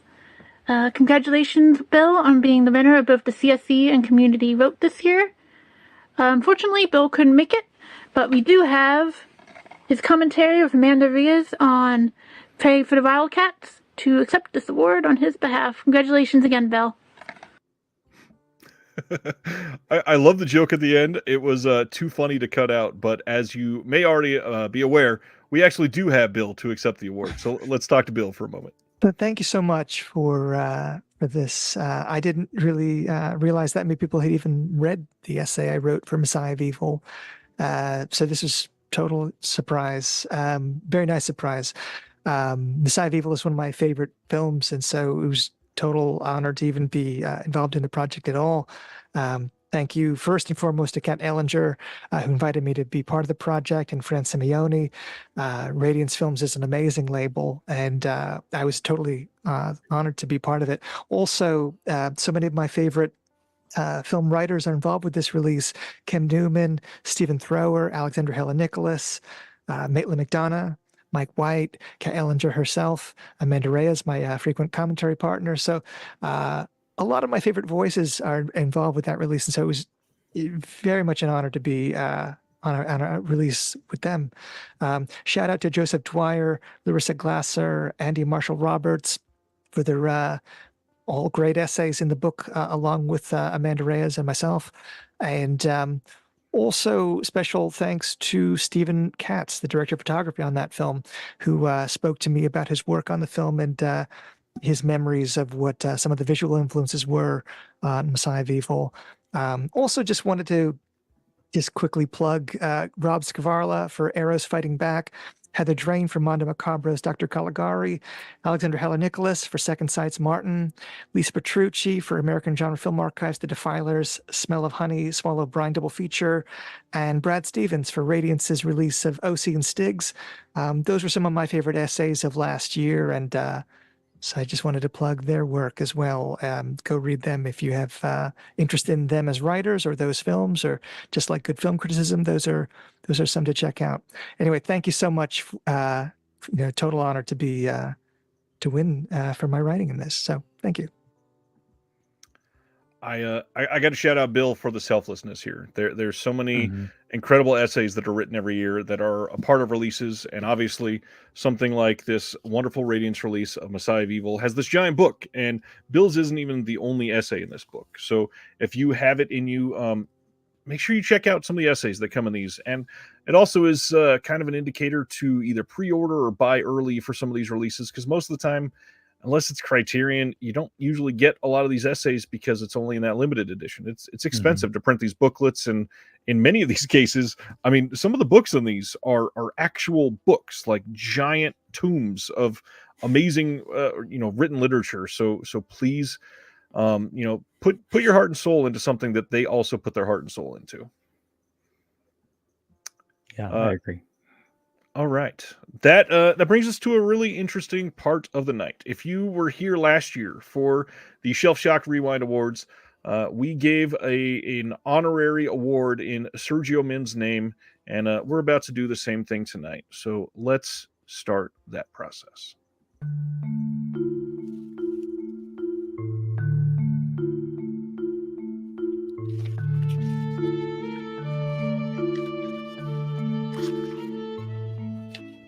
I'm really happy to see that the Sergio Mims Memorial Award is being given again this year. And I'm here just to say a few words about the man himself. I've interviewed a lot of people who channeled their love of film into some kind of project or vocation for supporting characters. But I'm hard-pressed to think of very many people who took that passion into as many different areas of cinema over the course of a life. He was the son of a Chicago police officer who came to a love of movies at a very young age, and he was drawn to all of it. He was drawn to it as an art, as escapism, as entertainment. He was drawn to it as a business. He was reading Variety at a very young age, drawn to the nuts and bolts of how movies were made. Very big into reading director interviews and such, even in high school. He studied economics in college, but then after college, he ventured west and got involved in film productions. He became, socially involved with the LA Rebellion era filmmakers. And, this is around the time he was the second assistant director on the Jama Fanaka cult prison drama Penitentiary. He recorded a wonderful audio commentary for Vinegar Syndrome about that experience. But he worked on crews for a number of films around that age. He was on the Blues Brothers, the Code of Silence, The Color of Money. Not always in the credits for these films, but he did work on those crews. He wrote a few screenplays, and he taught screenwriting. He was a film critic for a lot of his life, in print, online, on podcasts, and on the radio. He co-founded the long-running website Shadow and Act, dedicated to covering Black talent and entertainment across television, film, and Broadway. He co-founded two major film festivals, Blacklight and Black Harvest, the latter being the Midwest's largest and longest-running festival dedicated to telling stories of the Black experience. He hosted and produced the Bad Mother Film Show on WHPK-FM, and he was a recurring co-host on the Movie Madness podcast with Eric Childress, a fellow Chicago critic. Towards the end of his life, he even did some introductions at the TCM Festival in 2022. He introduced a few Sidney Poitier films. He was also becoming a very prolific audio commentator in Blu-rays. I mentioned Penitentiary. He also recorded Sweet Sweetback's Badass Song for Vinegar Syndrome, Putney Swope for Indicator, Willie Dynamite for Arrow, and a whole lot of Kino Lorber tracks, including The Paleface, A Man Called Adam, The Warlord, Havana, Gambit, Moment by Moment, and the Scorpion Kino release of One Potato, Two Potato. In addition to the film cultural pursuits, he was a big classical music fanatic. He was the format chief for classical music at WHPK in Chicago. He had a classical music radio show. I think when I interviewed him, we recorded in that studio space. But he was a genuinely sweet person, warmest, most sincere cheerleader to friends and peers that also were involved in film. Like if you got a review of one of your Blu-ray features. He was the first person to write about it even before you even saw the review. He was posting it on your Facebook wall and saying, "Look, isn't this great?" And he was that kind of supportive person, and he would have been so touched by this kind of tribute. Really, I mean, he, you know, I think that he was maybe there were years maybe he didn't always feel like fully appreciated, and I think by the end he was getting recognized for all that he knew and all that he experienced. So I think it's a very sweet gesture that you have this award in his honor, and congratulations to the to this year's recipient of it. Yeah, it's very good. Thank you very much. All right, for the 2023 Shelf Shock Rewind Awards, we would like to present the Sergio Mims Memorial Award for extraordinary contributions to film critique, context, and commentary to Sam Deegan. Sam Deegan is a writer, producer, programmer, podcaster, and an incredible creator of countless Blu-ray special features. Sam has contributed audio commentaries, visual essays, and newly written pieces to releases from 88 Films, Arrow Video, Cauldron, Deaf Crocodile, Eureka, Fun City Editions, Imprint, Indicator, Kino Lorber, Mondo Macabro, Radiance, Severin, Shout Factory, Third Window, Vinegar Syndrome, Yellow Veil Pictures, and many other labels. Sam is one of the two hosts of the Twitch the Death Nerd podcast as well, where each episode presents a deep dive into a different topic with wide-ranging discussions touching on culture, genre, and the history of psychotronic cinema. In 2023, Sam announced that she would be joining Vinegar Syndrome full-time as a special features producer, and she continues to release excellent special features for various other labels. Most recently, she contributed to an epic 4K UHD release of Kindergarten Cop from Kino Lorber. Sam has written multiple books on a wide variety of topics, including Fritz Lang, Jean Roland, and European art house cinema. Sam has also contributed to many books over the years on various topics, including Peter Strickland, The Satanic Panic, Elaine May, found footage, horror, TV sitcoms, and more. Early in 2024, Sam announced that she co-wrote and co-edited a new book called Revolution in 35mm, Political Violence and Resistance in Cinema from the Art House to the Grindhouse, 1960 to 1990, that you can now pre-order through PM Press. In much of Sam's work, the spirit of resistance and protest rings throughout, and Sam does not shy away from speaking on behalf of the marginalized and the voiceless. We would like to say thank you to Sam Deegan for her prolific list of accomplishments, her ability to deliver context to any piece of art presented before her, and her passion for cinema, ranging from art house animation to psychotronic schlock to protest films throughout the history of the medium. We also have some words of appreciation from some of her peers and collaborators to share with all of you now. I first discovered her listening to the projection booth. We're kind of honored to have her on so many of our titles and hopefully many more. Yeah, we're super stoked that Sam has been able to do commentary for us in some of our favorite Deaf Crocodile releases. She's done an amazing job, especially on Eastern European cinema. The Son of the Stars, which is this incredibly surreal and psychedelic Romanian animated sci-fi film from the mid-'80s. She did Assassin of the Tsar, Karin Shakhnazarov's time-traveling psychological mystery starring Malcolm McDowell. She did Cat City commentary, which is this amazing Hungarian animated sci-fi film kind of inspired by Danger Mouse.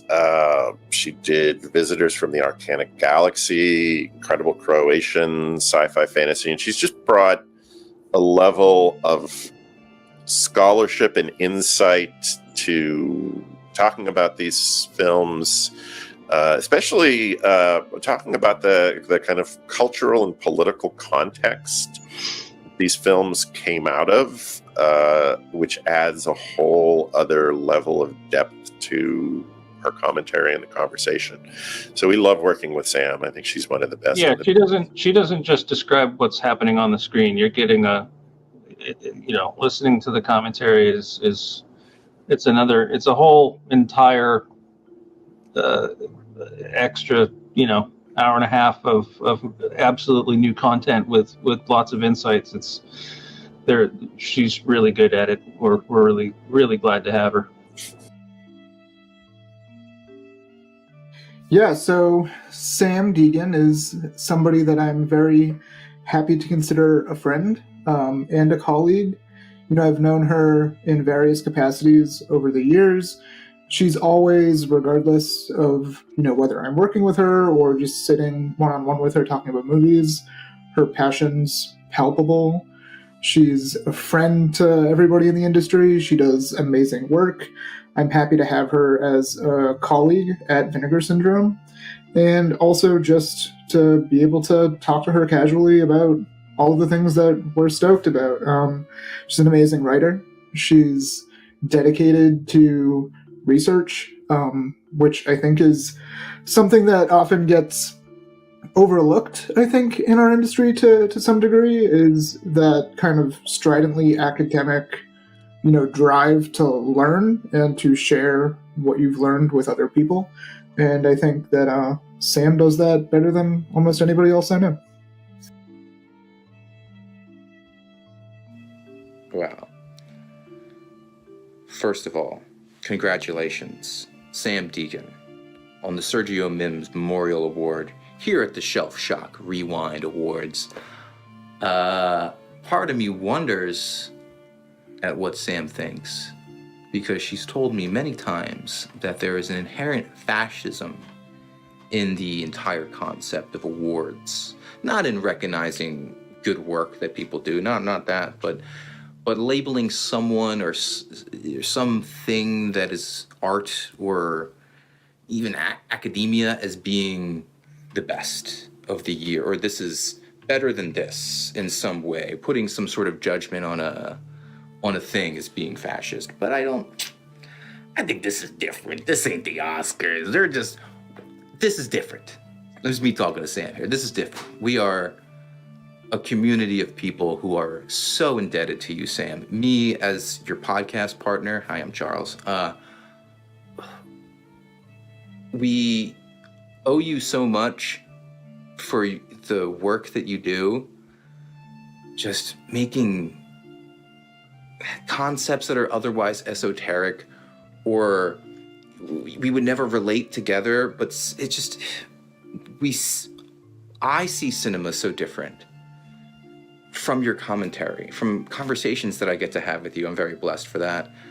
This isn't fascist, this award. This is just recognition from your peers, from your friends, from people who love cinema and who love history. And you are so good.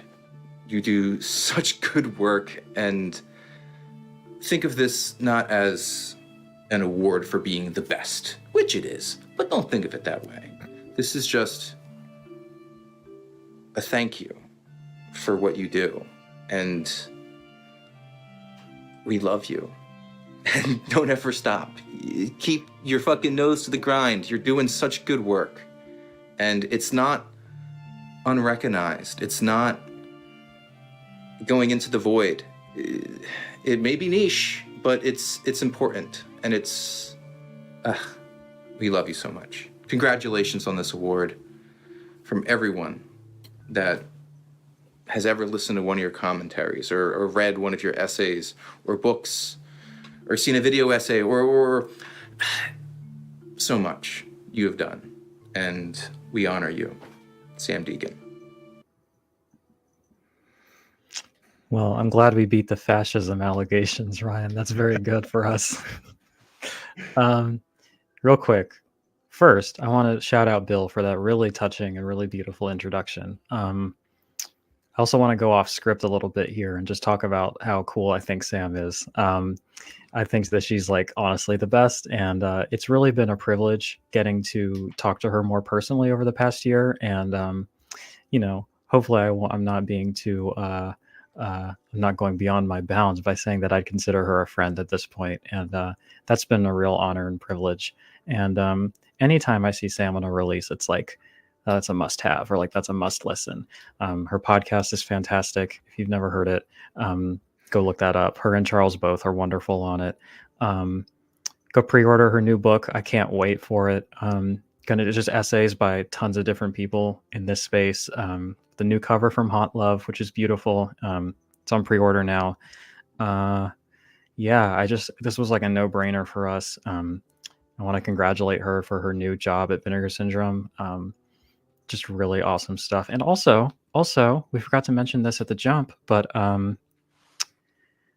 sorry, I was reading a comment. She got to work for Criterion for the first time this year. Got to be in the closet, in the Criterion closet, that is, and be on the Heroic Trio release, I think. I think I got that right. Yeah. So shout out to you, Sam. We love you indeed. Back to script? Yeah, sure. Well, it is up to you now. All right. Yes, you're right. In honor of Sergio Mims and Sam Deegan, we would like to encourage everyone to deep dive into film studies, and give the contextual bonus features a moment of your time when consuming the physical media that we love. So here's to Sergio Mims and to Sam Deegan. Flawless transition, if I say so. Thank you to everyone that contributes to these releases and encourages the expansion of our knowledge on film. And tonight, especially thank you to Sam Deegan. The amount of work that goes into everything you touch is recognized and noticed, and you have a community of people right now shouting you out in these comments because it is that important to all of them.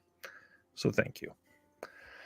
Okay, that was the middle portion, and now we get into more of the interesting, bigger, giant awards for the night. And this first one, this one is an interesting one. I seem to have to explain this to some people. This one is the best annual slate by a label. So when you're looking at every single movie released by a label throughout the entirety of the year, comparing that grouping of films to every other label, who wins? And man, this is a special presentation too, because I can't wait for everybody to see what we have here in this video. So here we go. Thanks, Ryan and Celeste, for inviting us to participate. My name is Kate. And I'm Joel, and welcome to Scarecrow Video. We're excited to be asked to present in this category specifically because we have all the movies. And not just for these labels, but all the movies. And the nominees for the best annual slate from a single boutique label are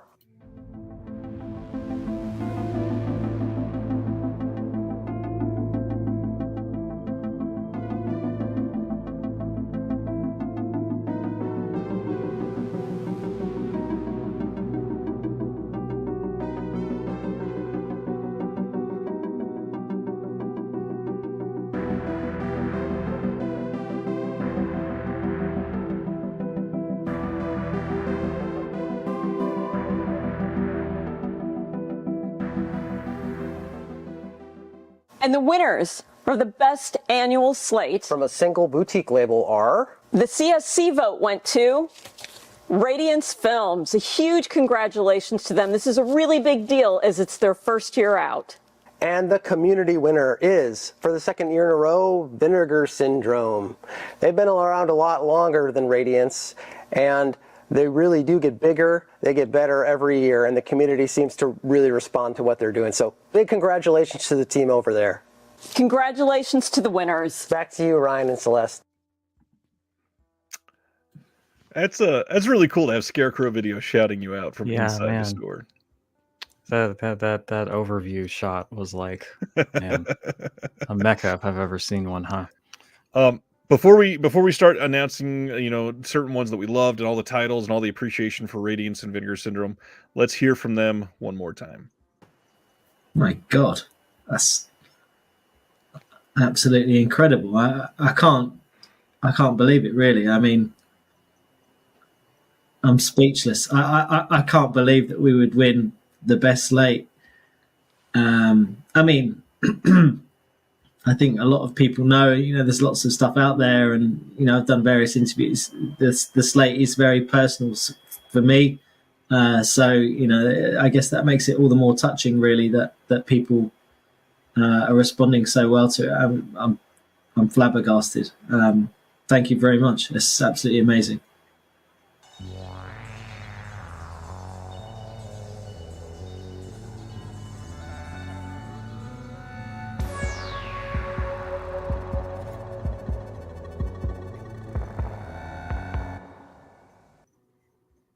That's awesome. I didn't expect that. Yeah, that's great. Okay. Wow, I'm pretty overwhelmed that you all voted for Vinegar Syndrome for the entire slate for 2023. Thanks again to all of our subscribers, to people picking up releases on a monthly basis. You all make this possible. We're all kind of living our dream jobs here, and you make it possible for us to keep doing this. Thank you so much. All right. So, man, a lot of comments on either side of this. I know a lot of people are saying justice for Arrow and justice for Kino Lorber. Hard to compete with Kino Lorber when they put out 250 movies in a single year. Look, this is another one of those categories where it's like, it could be most anybody, and I'd be like, yeah, like there are so many labels that just knocked it out of the park. Like Radiance and Vinegar Syndrome were kind of like, they kind of struck the yin and yang of my personal sensibilities and what I look for in home video releases, but like any number of the partner labels, I mean, if we're talking about the films themselves, Criterion is still always cream of the crop, and like Indicator this year fucking killed it. Like, I mean, Kino's always doing a great job. Arrow really stepped up their game. Like, I mean, it's an embarrassment of riches here, and at the end of the day, somebody's got to win. But like, I don't know. It's just we didn't want for good nominations in this category, right? Not at all. I mean, you could have easily given this to 5 other labels and not been surprised in any way, because it was genuinely an amazing year last year. 2023 had an abundance of great titles from probably 10 or 15 labels that were stepping up to the game in ways that people never expected, especially for Radiance, who just won, and it was literally their first year as a label. That's it's so hard to even explain how big of a deal that is. That is insane, astonishing. I mean, knocking it out of the park is an understatement, really. I mean, also, yes, thank you, John. Severin too did an amazing job this year. It's just I'm even forgetting people. Everybody did so good, you know. It's probably time to go into one of the more fun parts of these releases, and that's deciding what is the best artwork. So we're going to head out to another country that we haven't heard from tonight. Here we go. Hey, folks! Ha! The Vegan Satanist here from Germany. You might know me from the internet, Instagram, YouTube, or as a product manager for the German DVD and Blu-ray label Wicked Vision. Yeah, that's me, folks. Maybe you saw my biography, Exorcist, but let me assure you, that movie was horrible wrong. So what am I doing here? Easy. I'm presenting you the category Best Artwork. And why? See that? That's a piece of art, guys. So I thought it would be ridiculous if I don't do that. Should we do it? Let's go. So, let's see who are the nominees for Best Artwork.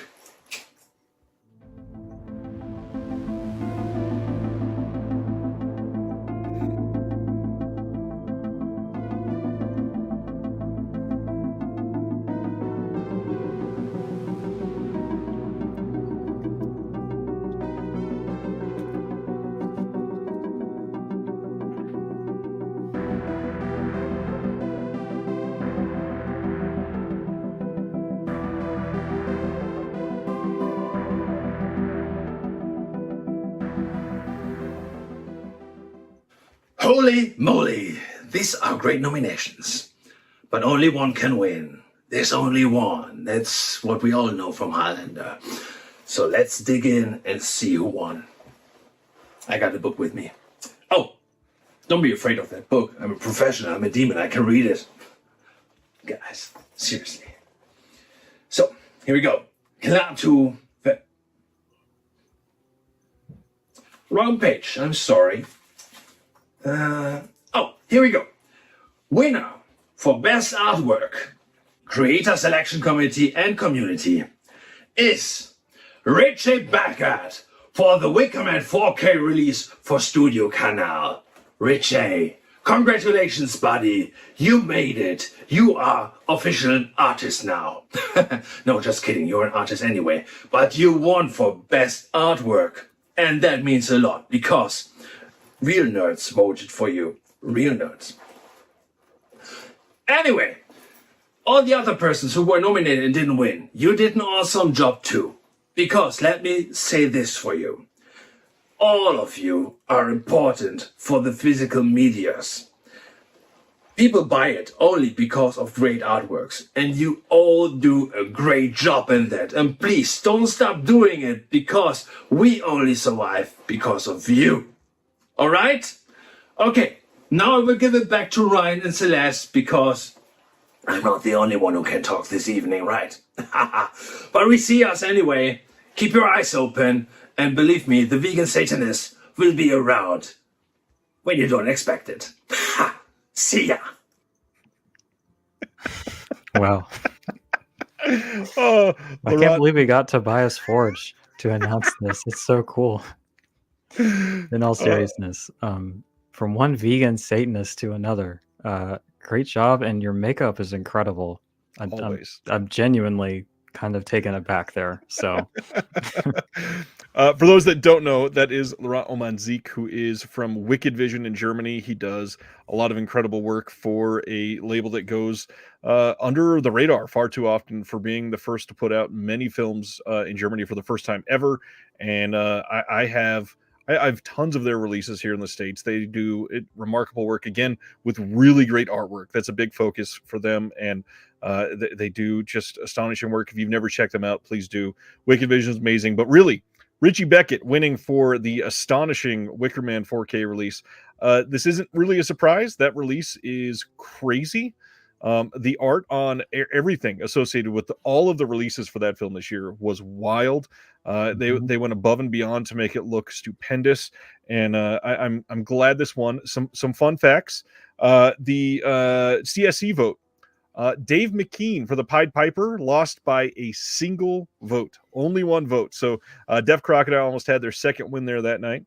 And the other side, the City of the Living Dead lost by only 3 votes. So Cauldron almost ran away with that one.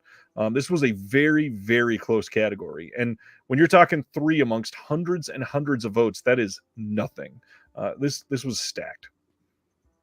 yeah, I gotta say to this artwork, I mean, it's my all-time favorite film. I promise there was no trickery afoot. And the previous Studio Canal release had artwork that I liked so much that I got it tattooed on my forearm. And this artwork is so good that I think it actually tops it. So not much I can do about the tattoo, but that's okay. I'm still happy with it. And you know what? The artwork is just absolutely stunning. So I want to shout out Wave's comment real quick. Yeah, let's take a second to appreciate visual artists who actually do their art for a second. Shout out to all of you. You're all winners if you're not using that garbage, right? So, absolutely. It is time for our last genre type giveaway, but last genre category. But before we do that, we need another giveaway. It's been quite some time. So now I'm going to be giving away this wonderful new neon release of Old Boy in 4K, still sealed, amazing release, all kinds of extras on here, multiple discs. Check it out. I will absolutely be sending this to you. Just need to find a winner. And the way that we are doing that, once again, is with the question. And I hope you are ready at your keyboard, because here we go. Deaf Crocodile always makes a point to share who authors their discs. What company does that work for Deaf Crocodile? And this should not surprise you because many companies use this company specifically. Who does Deaf Crocodile use to author their discs? And on all of their announcements, that company is named because they are proud of the work that they did. See who's reading. I am so glad that we already have somebody that has answered this, and it's somebody that I'm stoked to be able to send this to. And it's not Deaf Crocodile. And it's not Deaf Crocodile. It would have been hilarious to send that to Craig for winning. So the answer for this one is truly important. So the answer is Fidelity in Motion. They are the best in the business for Blu-ray authoring. I really want people to pay attention to hearing that name because they do great at what they do. Brendan has me cracking up. Howard the Duck. Love that. The winner across all of the streams that I see tonight, hopefully you see the same. The Wonderment Project, who is my dear friend Brian Dembinski. I am stoked to be able to send you Old Boy. Brian, you don't have to email me. DM me on Facebook, and I will happily send that to you. Wow. Man, congratulations. I really want to shout out Fidelity in Motion specifically because I know when we talk about physical media, we tend to not talk about a lot of the other things behind the scenes. Blu-ray authoring is a huge part of this, and Fidelity in Motion is the best in the game. I am glad that Deaf Crocodile specifically continues to go through them, and Fidelity in Motion does great work. For a second, it sounded like you said Blue Apron, and I really liked the idea of Blu-ray authoring courtesy of Blue Apron. Going to our commercial from Blue Apron. So, congratulations to Brian again, and let's go to our next category. Hi, I'm Erica. And I'm Lance. And we're from the Unsung Horrors podcast, and we cover films that have fewer than 1,000 views on Letterboxd. And we are here to present the award for the best horror release of 2023. And the nominees are...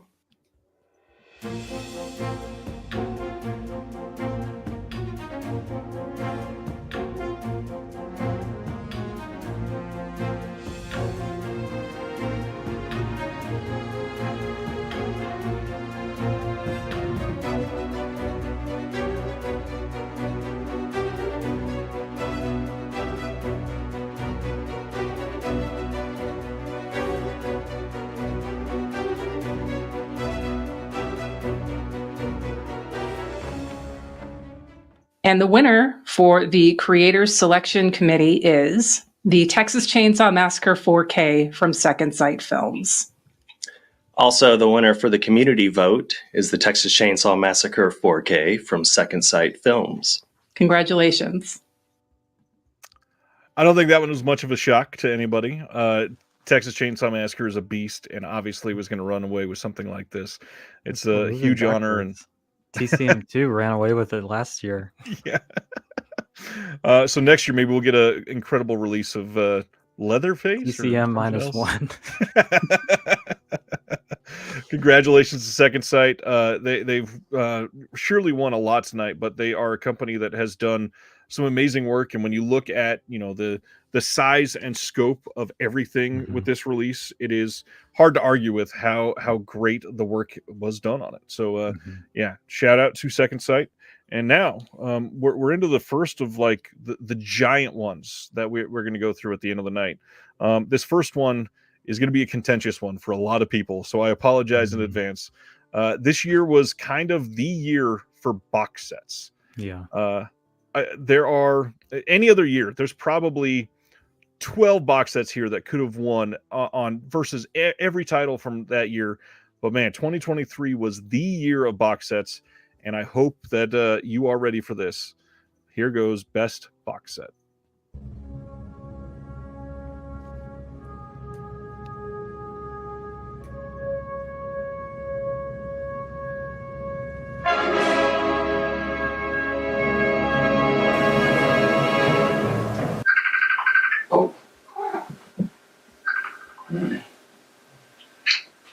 Oh, hey, man. How you doing? Doing good. What are you up to? Oh, just looking at the box sets. You know how much I love them. Yeah. God, I could just do this all day.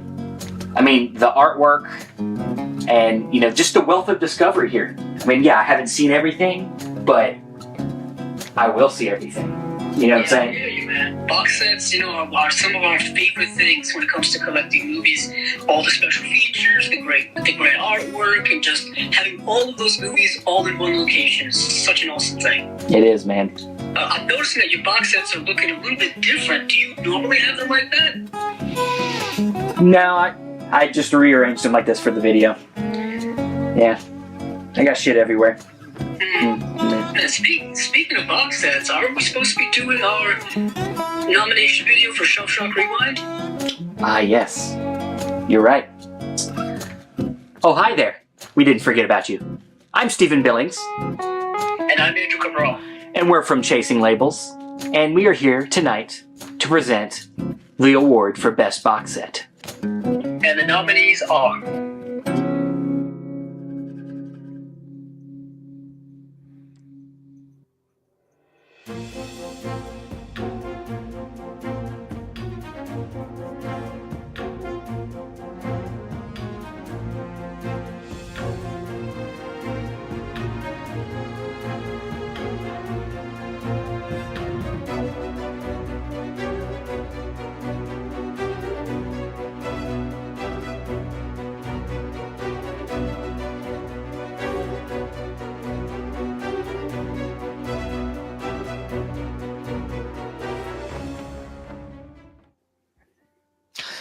All right. We are back here on the Chasing Labels stage now.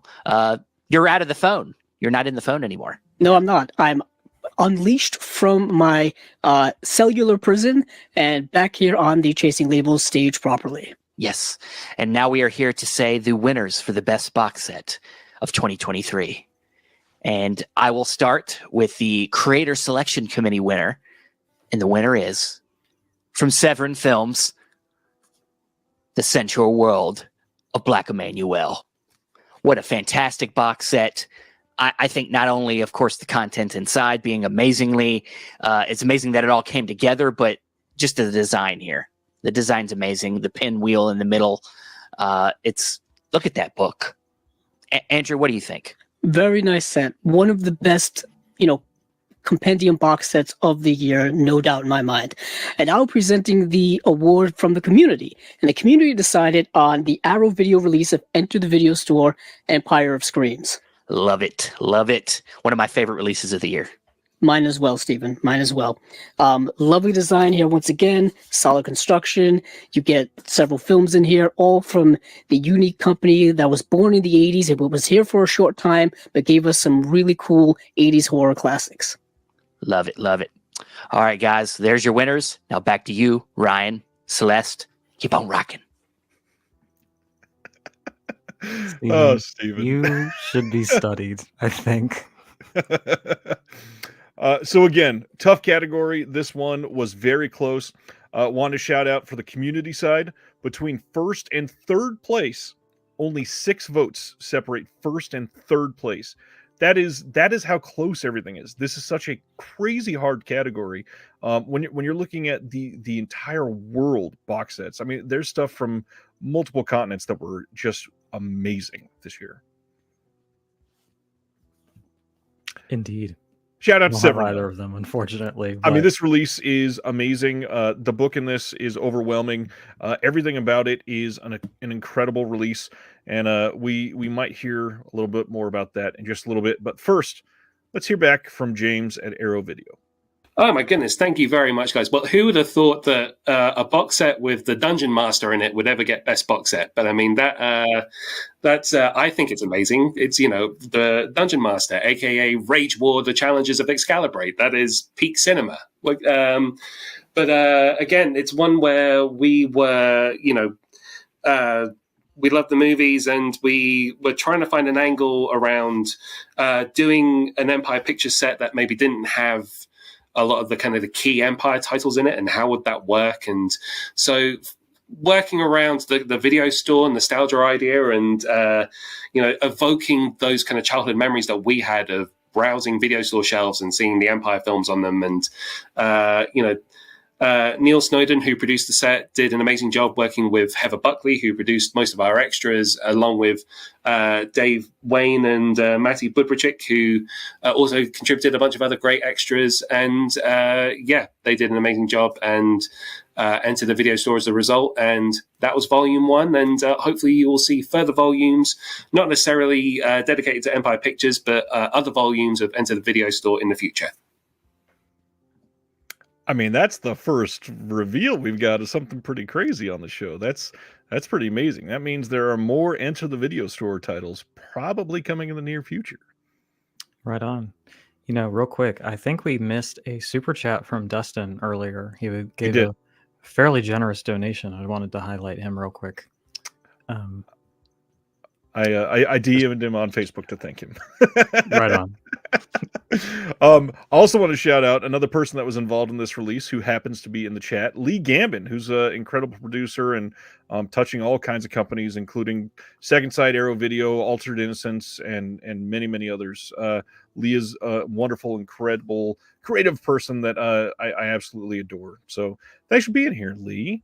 For sure. Man, incredible box sets. I hope people take the time to check some of those out.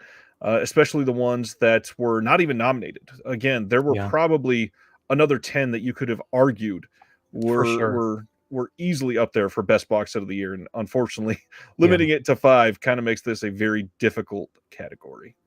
Yeah, going through a box set is my favorite thing to do in this hobby. Just like getting that level of curation and kind of going on a journey together with it. And there were just so many essential ones this year that I have not I have not been able to get to all of them, but that's good.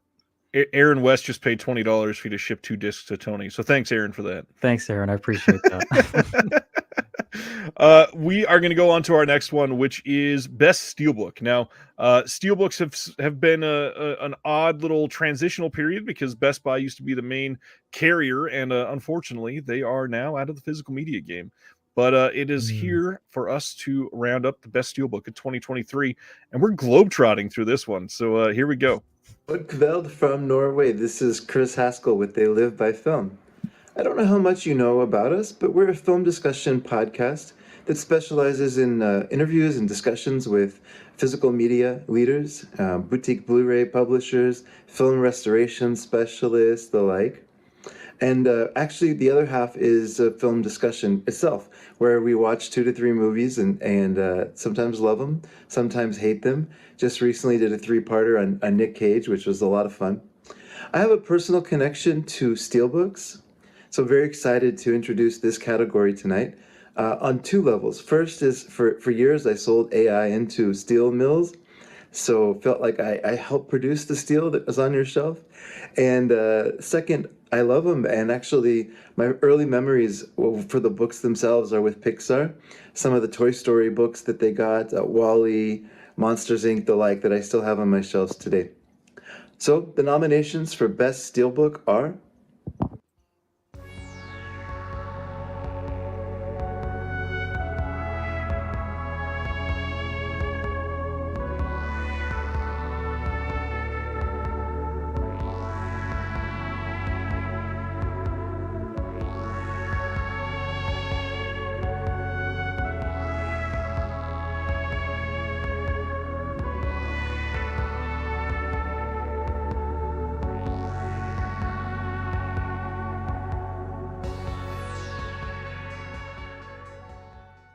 Dzień dobry from Poland.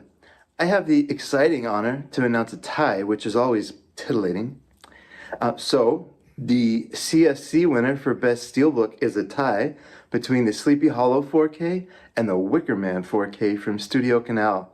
Can you feel the energy? And the community winner is not a tie, it's an outright winner for Wicker Man from Studio Canal. Well deserved, and congratulations to the winners. Chris is just everywhere, man. I guess so.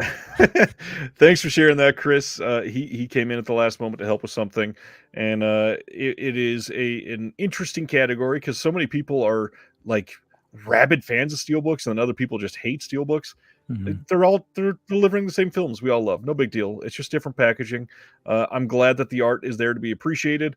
I hope people appreciate them, and this is an interesting one because again, best artwork is really what you're voting for with Best Steelbook, and The Wicker Man again takes it. Yeah. I think that the Steelbook, though, has a unique opportunity in how the functionality of the package intersects with the artwork, like how Lionsgate has been incorporating slipcovers. Like, I know this one didn't win, even though it was my preferred one, but like how this kind of slides off, and then you get just the artwork there, or like the Mist one is actually an excellent example of that.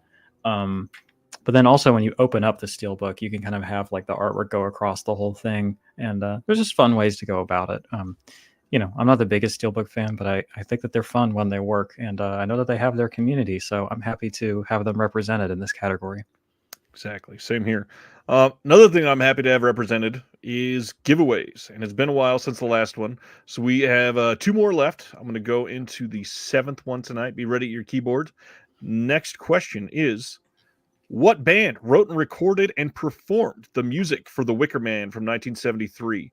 Who is it? Name the band that wrote and recorded and performed all of the music for The Wicker Man 1973. This is an interesting one that I hope people knew quickly. Oh man, we're in trouble, Celeste. The answer for this one, the band is Magnet. Magnet is the one that. Jesus Christ. Sorry. Oh, Andrew, that did that. You got me a great character for a second. It was Some not fun answers here. Paul Simon, kind of. The winner, as far as I can tell, is Paul Berryman. Once again, appropriate. We're sending stuff to Australia. I was on a podcast, on the Imprint podcast episode on The Wicker Man, and we discussed the soundtrack there at length with Paul. So check out that episode. This is my favorite soundtrack of all time. Big surprise. It's part of the reason why I think the film is so wonderful. And yeah, I don't know. It's just one of my favorite albums, period. I listen to it all the time. So check out Magnet, The Wicker Man. A great listen, regardless of how you feel about the film, I think. Congrats to Paul as well. And make sure you send an email to shelfshockrewind@gmail.com. Let us know that you won the Cauldron giveaway number 4. Thanks, Paul. We are on to another big one. And of course, nobody's going to be accepting this because it's about a studio release. But we're going to go to the best studio catalog release. Hey, it's KB, and I love movies. In the last year, there's been a rise in popularity of boutique labels for physical media movie collectors. Labels such as Arrow, Second Sight, even good old Scream and Shout here, has forced studios to have to keep up and compete, but also raise the stakes when it comes to design and their overall releases for new titles and catalog titles as well. While I have a growing wall here of boutique labels, all of which I love, the majority of my collection is still studio releases. So it's really nice to see them raising the bar here and doing a good job. So with that in mind, here are the nominees for Best Studio Catalog Release.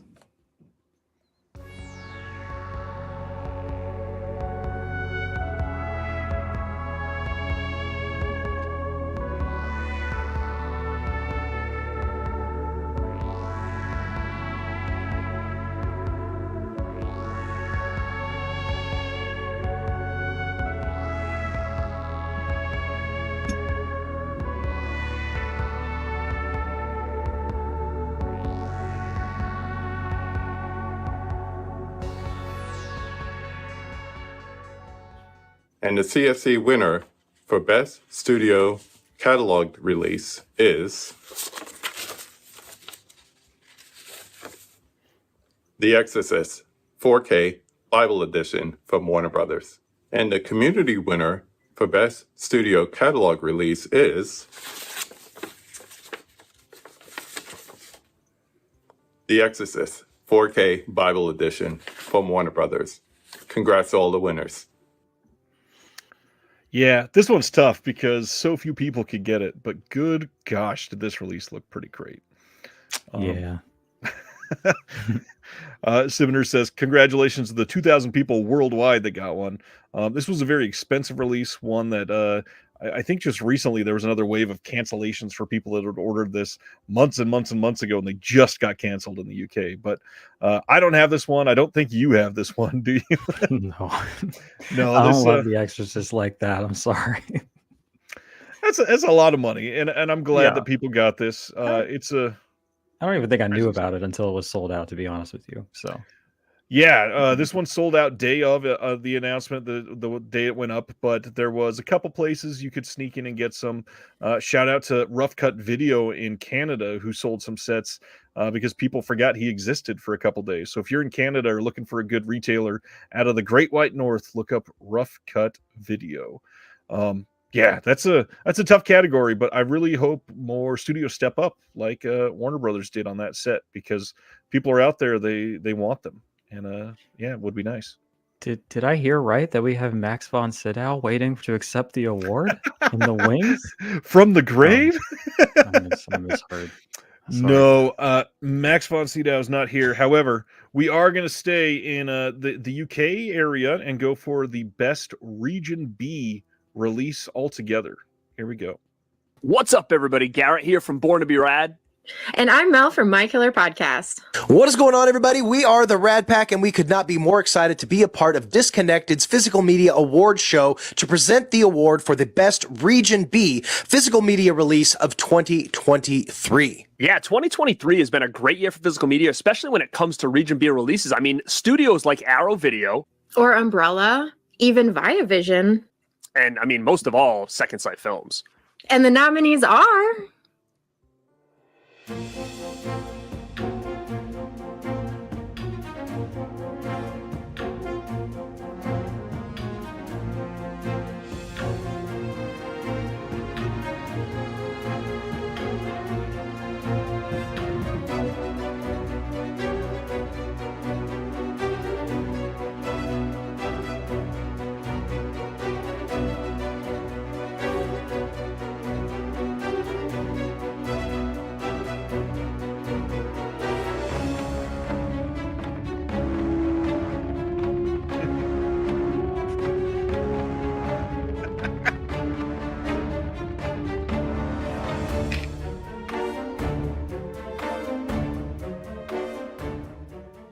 And the winner of the Creators Selection Committee is...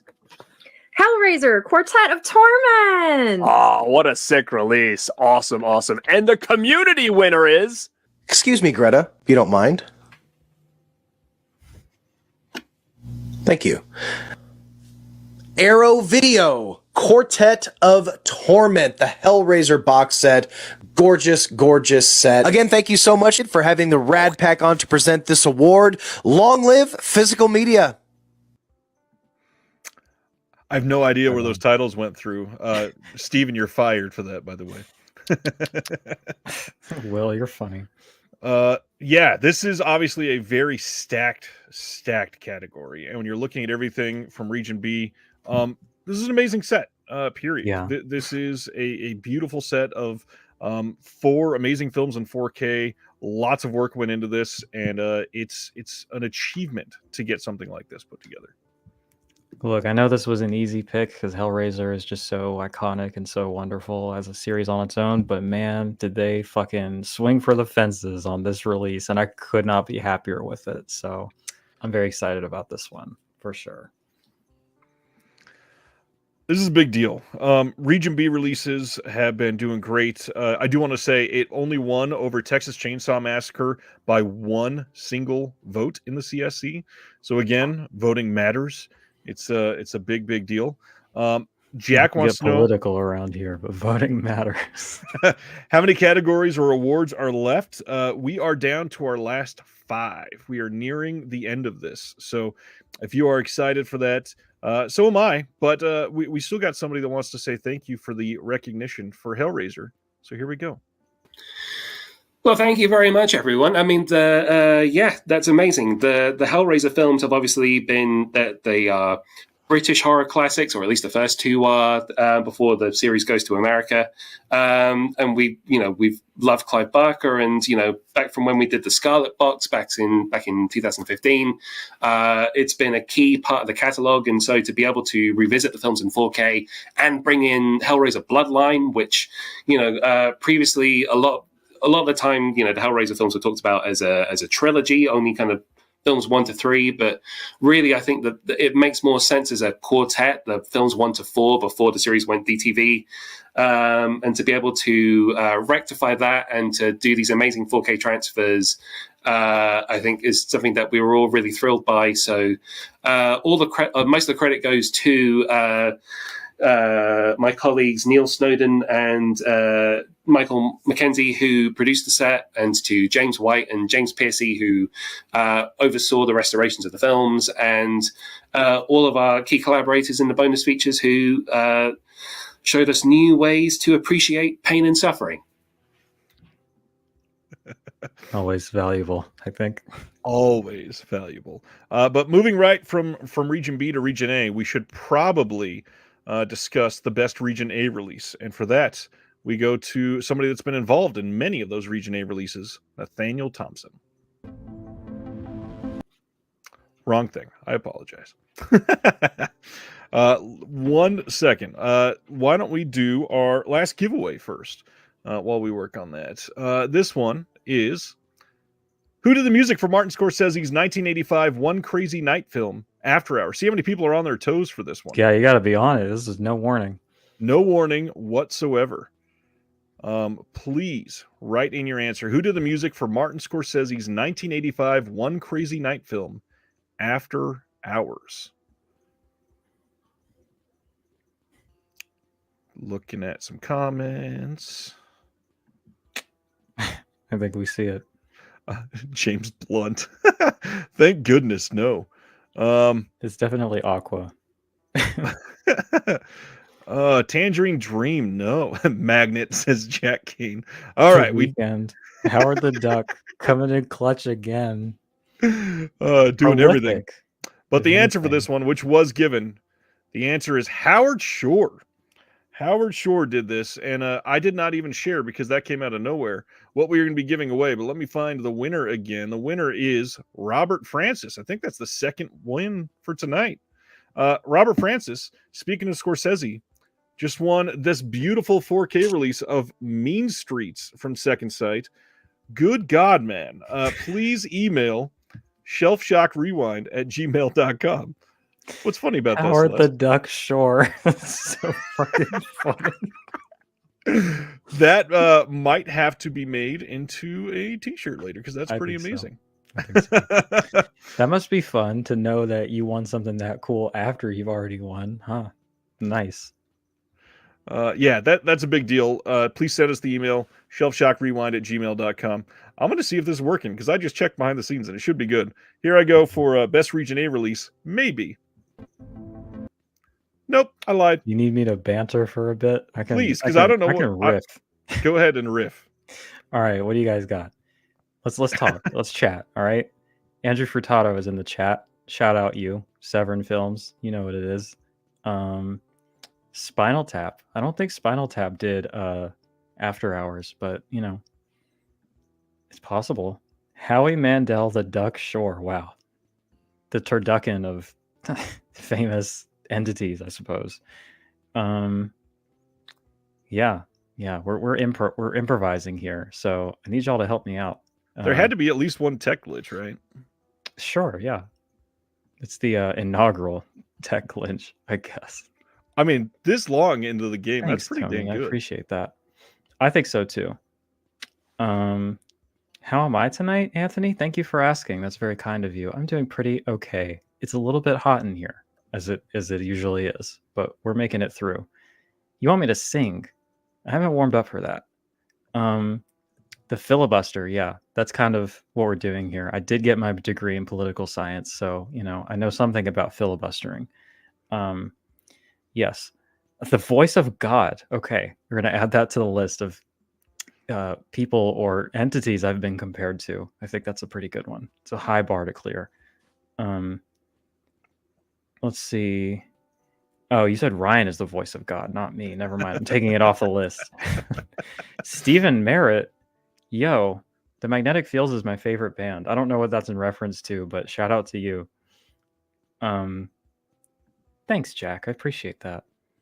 This is where Will Smith steps up to take a swing at Ryan. Jesus. All right. And Will Smith tonight, everybody. Wow, a big get. All right. All right, we got some Magnetic Fields fans in the chat. Shout out. I am about ready to share. I think we're ready. All right, cool. All right. Best Region A release. Again, Nathaniel Thompson. Here we go. Hey there, physical media lovers. I am Nathaniel Thompson from Mondo Digital. That's mondo-digital.com. Been covering various cult and genre releases for over 25 years, and it's my pleasure today to be announcing the winners for the Region A release, the best Region A title from 2023. You might have heard me on some audio commentaries over the last year or many years. Seems like I do lots and lots every year. So very happy to be doing this category. This is going to be a great one. So without further ado, here are the nominees for Best Region A Release. That's either from North America or Eastern Asia. Here we go.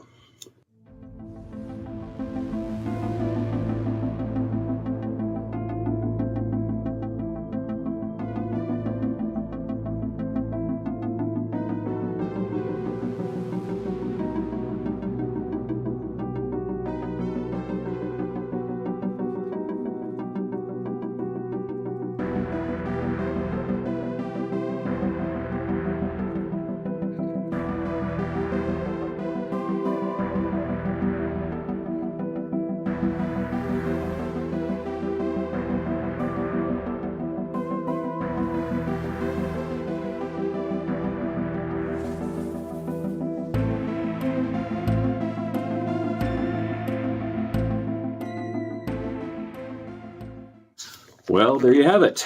The suspense is building, so let's find out. First up, the CSC winner for Best Region A Release is... There you go. The Central World of Black Emmanuel from Severin Films. Bravo and well done. I think we can agree that was one of the standout box sets in the entire history of the physical media realm so far. So now let's find out what got the popular vote. Which one did the public vote for? Let's find out. Region A release, the winner is Cemetery Man 4K and Blu-ray release from Severin Films. It's a clean sweep for Severin. Bravo, well done. Next up, and back to you. Big wins for Severin tonight. That was a big deal. No idea what happened with the first video export, so glad that worked out.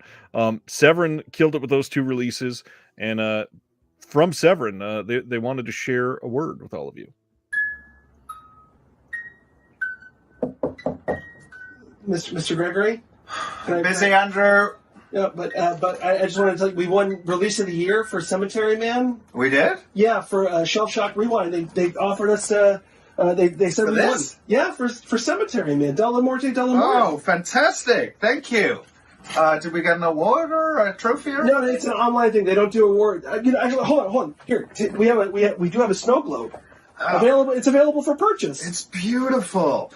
Thank you, everybody, for this accolade. We are very proud to have put this disc out in the US, finally, in an edition that we're proud of, and we hope that everybody likes. So thank you very much. First off, the shade about us not having real awards. I'm sorry, David. Come on. I'd love to make you a plaque. I'm poor. But that office also... We'll figure something out. That office. Lots of stress from looking at that. Looks great, though. David Gregory is amazing. Glad that Severin could hop in and say thank you. If you've not checked either of those two releases out, Cemetery Man, I think was a bit of an upset here. It came in at the end of the year and was a big deal. A lot of people wanted this for years. 4K release looks incredible. Just watched it a couple weeks ago myself. Well done, Severin. That was a big deal. For sure. All right. I already went out of order for the giveaway. So now we're going to go to the next big category, which is the best single or double feature release. Now, I think we added this one this year because when you start looking at box sets, they can overwhelm a lot of the best single or double feature titles. So we wanted to make sure that we had a look at these. So it was releases with only 2 films or less. Let's take a look at that. Heading over to Sam Cohen. Hello, everyone. My name is Sam Cohen. I'm a film critic for Edge Media Network, High Def Digest, and a member of the Boston Online Film Critics Association. My love of film goes all the way back to when I was a kid, although I've been working professionally as a critic in both in print and digital since 2013. Of course, I remember the days of going through Blockbuster, picking up tapes off at a shelf, running back to my parents, having them check to make sure I could actually watch the movies. They didn't like when I brought them the Jack Frost lenticular cover that everyone loves, but it is what it is. And of course, driving them crazy when the ad came from Best Buy every Sunday, RIP. I'm here today because Ryan and Celeste graciously invited me to present the winner for the Best Single or Double Feature Release in the 2023 Shelf Shock Rewind Awards. And now, the nominees.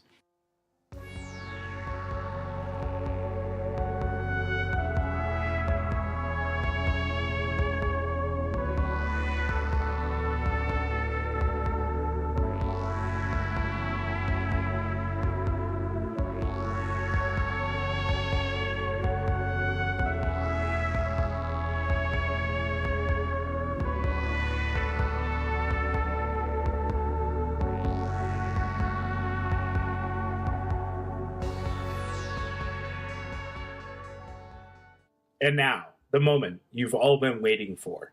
The winner of the 2023 Shelf Shock Rewind Award for Best Single or Double Feature Release from the Creators Selection Committee is the Texas Chainsaw Massacre from Second Sight in the UK. An incredible release that deserves all the praise that's been heaped upon it and more. And, of course, our community winner, because the Saw is family, is also the Texas Chainsaw Massacre from Second Sight in the UK. Congratulations to the winner. Congratulations to Second Sight in general for being an incredible label, bringing the best film in the best presentations, and of course, in incredible packaging. I hope you all have a wonderful day, and thank you again to all the wonderful nominees. Texas Chainsaw just taking over everything. It's a rough one to compete with. Feeling the FOMO hard, and I don't have that one. But, you do what you can, right? Again, if you don't have that, the limited edition has sold out, but the standard edition has almost everything. The disc is still exactly the same. Yeah, 5 commentaries. You don't get that giant book or the hard box. Yeah, the book is a big The box is whatever. The book, though, I gotta have that book. It is a massive book. Oh well. But we all love physical media. But as we've seen so far tonight, we might not all love it as much as Stephen Billings from Chasing Labels. Let's check back in with him one more time.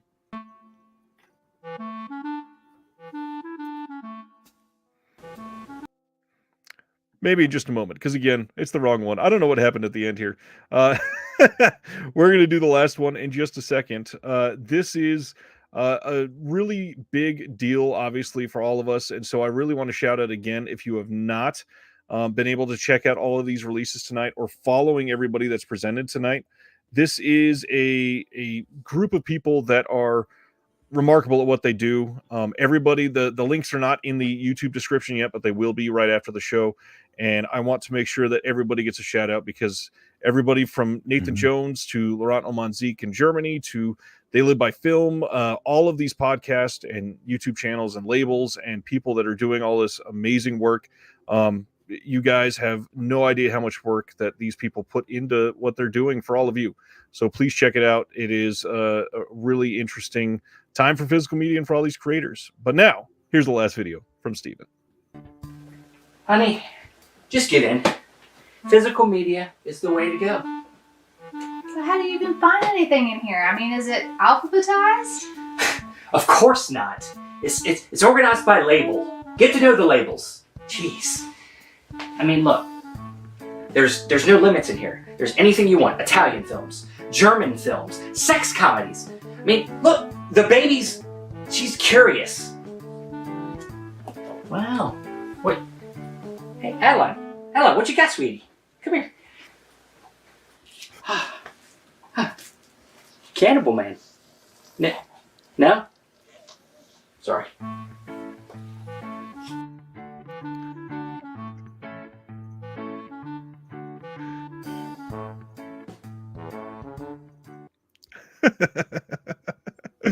What an ending to the saga. Thank you, Stephen, for doing that. I mean, it was a lot of fun tonight. Steven, you're a wonderful, wonderful personality. So glad that you were a big part of this. All right, Celeste, we're getting into the biggies. We have 3 left. We are looking real at quick. Yeah. When she's old enough, I think we need the follow up of Steven's daughter and her review of Cannibal Man from Eloy de la Iglesia. I think that is necessary. Truly. It's very necessary. That'll be on the next, like, the 4K release of Cannibal Man from Severin in the unwatched 2036 file featuring his daughter. That's a great pull. 3 categories left. All we have left so far is best region B label, best region A label, and best overall release. We're finally coming to the end of this. This has been an incredible night. I want to thank everybody for doing this. Any thoughts on best region B label before we play the video? Region B, it's not. I think we're indebted greatly, those of us living in the United States, to companies like Diabolic and Orbit for making these releases so accessible to us. I gotta say, buy a region free player. Open up your shopping possibilities. There's some really awesome stuff happening in region B, and Radiance, Indicator, all these great labels doing great work over there. Yeah, it's hard to. It's another one of these things where it's like there's too many good options. What can you do? Somebody's got to win, but really everybody's killing it. So I think let's see. And also, if you don't have a region-free player and you've never looked into it, in the U.S. specifically, highly recommend 220-electronics.com. You're going to get the best deals on any region-free players there. They do great work. Not a sponsor, not anybody I'm affiliated with. They're just incredible for what they do. Yeah, that's where I got mine. Also, I agree with Lee's comment. Yeah, specifically. Also, I think that brings us to best region B label. A lot to cover here. And I know that a lot of people are invested in this, so here we go. There, physical media fans. I'm Graham from Man v Film. I have a YouTube channel where I look at boutique releases. I love them. I love the extra care that's put into these releases, the special features, the packaging, everything about them. And I try to cover as many as I possibly can, looking at the films, the special features, announcements. That's pretty much what you get in my channel, and I would be greatly appreciative if you wanted to drop over there and check out a video or two. Drop a comment. I'm always happy to make a new film friend. Tonight we are going to be looking at the best Region B label, which is something I feel rather passionate about. There are so many to choose from, and some have been doing some outstanding work. And the nominees are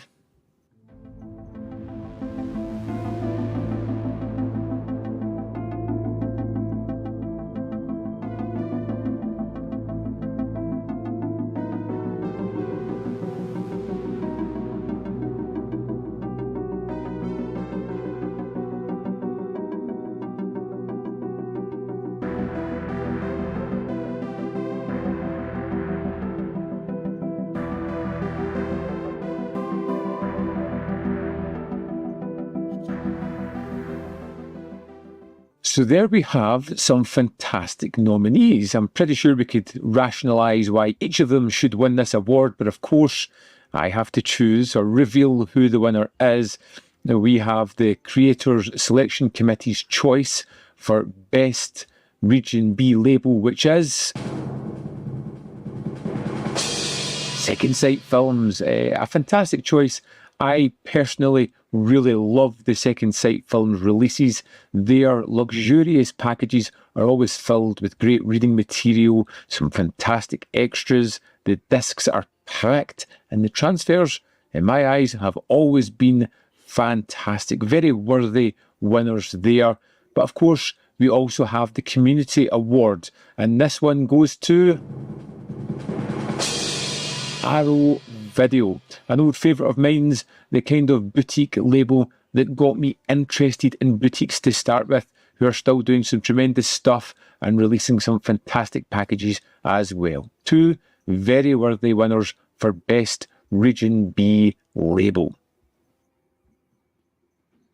Thanks to Graham for shouting that out. Graham is great. Highly recommend following Man v Film on YouTube.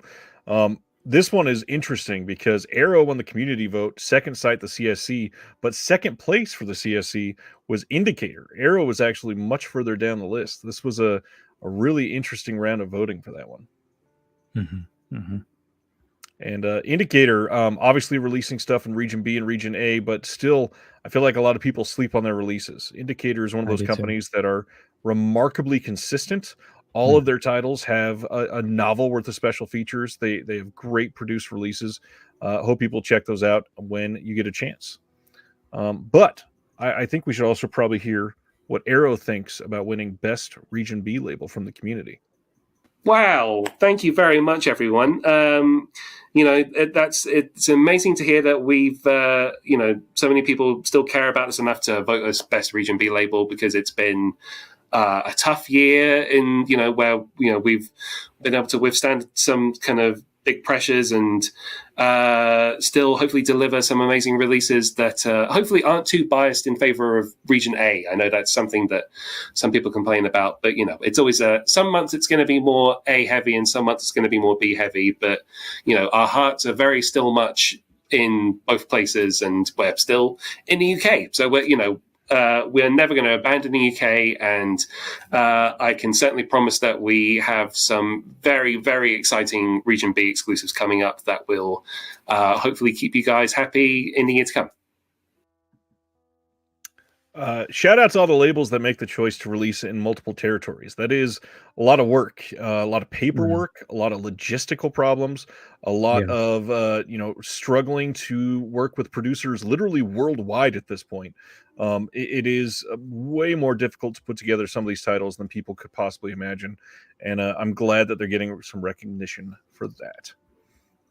For sure, I agree. All right, now.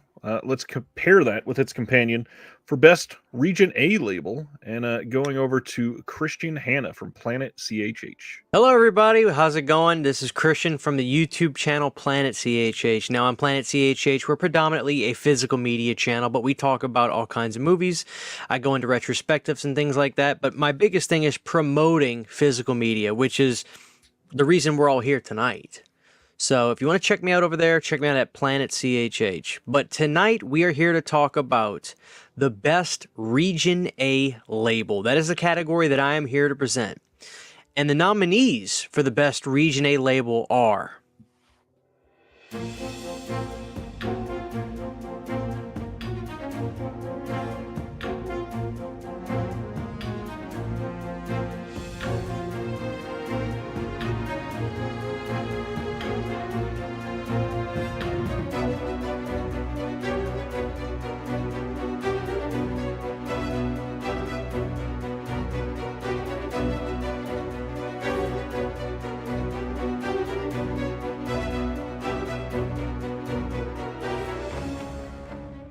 All right, guys, so we have the CSC winner in my Open Water Trilogy Blu-ray set, and we're about to find out who it is. And the winner for the Best Region A label for the CSC is Vinegar Syndrome. That's right, Vinegar Syndrome. All right, guys, now we have the community winner in my House is October Built DVD for the Best Region A label. And the winner for the Best Region A label for the community is Vinegar Syndrome. Yet again, a clean sweep is Vinegar Syndrome. Congrats to Vinegar Syndrome. Well deserved. Thank you, guys. Take it away. Thanks to Christian Hanna for that. And of course, as expected, we've got a video from Vinegar Syndrome to play in response. Jesus, this is great. Wow. I wasn't expecting this. I thought it was just going to be like a couple of releases. Wow. Best Region A label. That's huge. As a collector, that's, pretty massive. Just kind of seeing who our peers are, all of the other companies that were nominated, that we work alongside, and just knowing that people are responding to what we're doing in this capacity is really means the world to us. So thank you again so much. Vinegar Syndrome obviously is an incredibly powerful and popular company in the U.S. and it's no surprise that somebody that puts that much work into all their releases, not to mention has something like 912 partner release labels nowadays. They do great work, and I'm glad that people are recognizing that. Vinegar Syndrome has released a wide swath of titles that you could not possibly have guessed, 5 years ago that what they would grow into. So happy for them, proud of them, and man, this is kind of surprising that the CSE and community both voted for VS, but it's a big deal. I gotta say, people were down on them a bit this year. I reviewed all their releases, and so I have many hours of my thoughts on them and their releases out there. But I gotta say, with how popular they are and how like much of a powerhouse they have been in this community and this industry, you would think that they were like releasing the Scream Factory titles, but they're not. They're still staying true to their mission statement of releasing very obscure, very weird, very extreme films. With the Lost Picture Show being kind of like the capstone on that mission statement. And so I think it's really admirable that they've managed to cultivate a community and a fan base passionate enough to sustain that on films that really are typically marginalized and not respected in the way that I think they should be. So yeah, congrats. Yeah, specifically for Vinegar Syndrome, shout out to the Lost Picture Show. This is a release that has been overshadowed. It did not pick up any wins through the previous categories tonight, and it's one that deserves a lot of attention for being 10 fully lost films, getting a box set release that shines a light on those. Also a documentary made. It was a big deal to see that sort of passion put behind something that could have literally just been slept on and never released. And now people get to enjoy those films. It's a big deal. Yeah, for sure. Celeste, we are here. Yes. We are at what is basically the best picture for the night. And we are now going to look at our best overall releases. Once again, there is a CSE vote for this. There is a community vote. So there will be two winners. This is incredibly difficult, but just like the best pictures in the Oscars, we expanded the nominees to have more than 5 titles available, with also that write-in option was still there. But 2023 was a huge year for physical media. So even if it was something that you loved that wasn't nominated, doesn't make it bad, doesn't make it lesser or anything. This was a crazy difficult year, and seeing the sheer number of films that people nominated for the CSC for this category, there were literally more than 100 titles that were nominated, which is a crazy number when you think about it. Just parsing through all those votes, it shows how much work goes into every single one of these boutique labels and just everybody. It is amazing what was up for this. Are we ready? Yeah. All right. Take it away. The biggest dub. The biggest dub. The nominees for best overall release for 2023 are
So as you can see, this is a very difficult category, and I don't think either of these votes are a given.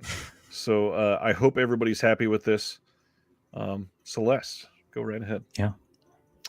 All right.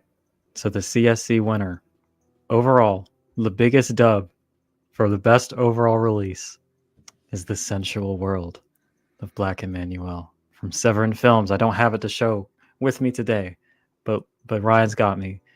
And rest assured, it is a massive and worthy endeavor with this greatest of achievements. Beyond that, once again, fairly close vote. It won by about 7% over second place. Again, everybody got votes. This was not a given at all. Congratulations to Severin. That was a big deal. And to say thank you, we do have a special guest. Hey everyone, I just wanted to give a big thank you to the Shelf Shock Rewind Awards for giving the central world of Black Emmanuel so much recognition in the awards this year.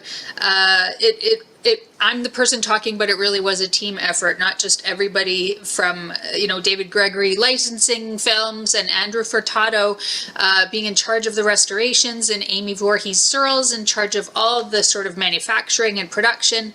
The designer, Luke Insect, that I worked with on all the packaging. All the great commentators. I mean, it really was a massive effort on the part of so many people to get this box set out there, and to do all the merch that we did tied in with it. And I really am happy that people appreciate that they appreciate the effort that went into it, even though the Black Emmanuel movies are not everybody's cup of tea, but people seem to just really appreciate that we tried so hard to do a good job for these films, and for Laura Gemser, the star of these films, who we love. So thank you again for this great recognition and this great honor, and hopefully we'll see you in next year's awards too. Kayla Janice Right on. herself, Yeah. she's the one that crafted this entire box set. She did so much. Also, she had the Laura Gemser doll set in the background there. I love that she's just so passionate about it. That's a big deal. No, that was just for the CSC, Sibner. We still got a little bit more for a vote coming. We still got one more winner. We ain't done yet. We ain't done yet. And this one was interesting because if you want to hear how much your vote matters, I still can't believe this is the case, but the community winner here won by literally a single vote. A single vote. Now, this is a big deal because, again, we got almost twice the amount of votes for the community as we did last year. And this to come into such a close race with one vote is an astonishing feat. Again, I think this is going to surprise some people, but the community voted for 2023 the best overall release. Bruce Lee at Golden Harvest, the 4K box set from Arrow Video. Congratulations to Arrow Video. This is such a massive achievement. And beyond that, let's share a word from Arrow Video. Woo! Thank you, everyone. Wow. Yeah, that's amazing news. Bruce Lee at Golden Harvest was just, as I've said elsewhere, it was a project where right from the start it was, okay, if ever I am going to work myself to death and do evenings and weekends and give all of myself to a project, it's this one. And, all the way through from, the restorations to the new bonus features, and in particular, the final Game of Death, which, if this voice sounds familiar, that might be why. It was an extraordinary project to work on. And for those of you who got dinged up box sets but voted anyway, thank you for being so magnanimous as to do that. And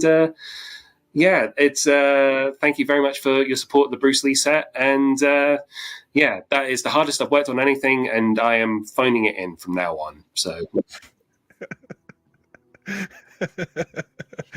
Oh man, Bodes well for Arrow Video in 2024, huh? Congrats to Arrow Video. Congrats to all the winners tonight. It is an immense honor to be able to share all this with all of you. Really want to say thank you to the community, not only for voting, obviously, but showing up tonight. And big thank you to the creators community. I mean, the amount of people that were able to be a part of this and share their love with the world for physical releases that changed people's lives last year. Literally, a lot of work went into all these. And finally, I want to say thank you to Celeste. Thanks for hosting this with me this year. If you've never watched a video on Celeste's channel, please go subscribe. Celeste is great with film analysis and breaking down all the Vinegar Syndrome releases throughout the year. Does a wonderful Blu-ray audit to make sure that payments are kept in order every month, and I'm proud of how much you've grown. You're doing incredible work, and Thank you. Celeste even has a Patreon. Go sign up over I there. do. Celeste does just fantastic work throughout. Thank you so much. I really appreciate the invite to do this. This has meant a lot to me. This has been a really fun project to do. I've had a great time tonight, kind of riffing with you and celebrating all the greatness that was released in this year of our Lord 2023. Yeah, I do have a YouTube channel where I bandy about various topics and talk about films and such. Patreon.com/Celeste Cabra. Charity donations, Discord access, handwritten postcards, exclusive videos, etc. Check that out, and I would appreciate that. And I want to real quick highlight. Where'd it go? There's a really good comment. Neil DiStefano. I appreciate that. Shouting out one of my favorite songs. I love all the 69 love songs. Love in the chat tonight. It's Valentine's Day week, right? So it's my all-time favorite album, and I appreciate that there are people in this community that can get on that level of morbidity and humor with me. So as I said earlier, please take this and just share it everywhere. There are lots of other people that were not able to be here tonight that will be able to discover all kinds of releases. Share your passion for physical media. Share, this knowledge and just the community we have. That's something a lot of people are looking for. Thank you all for everything. And to that we say good night.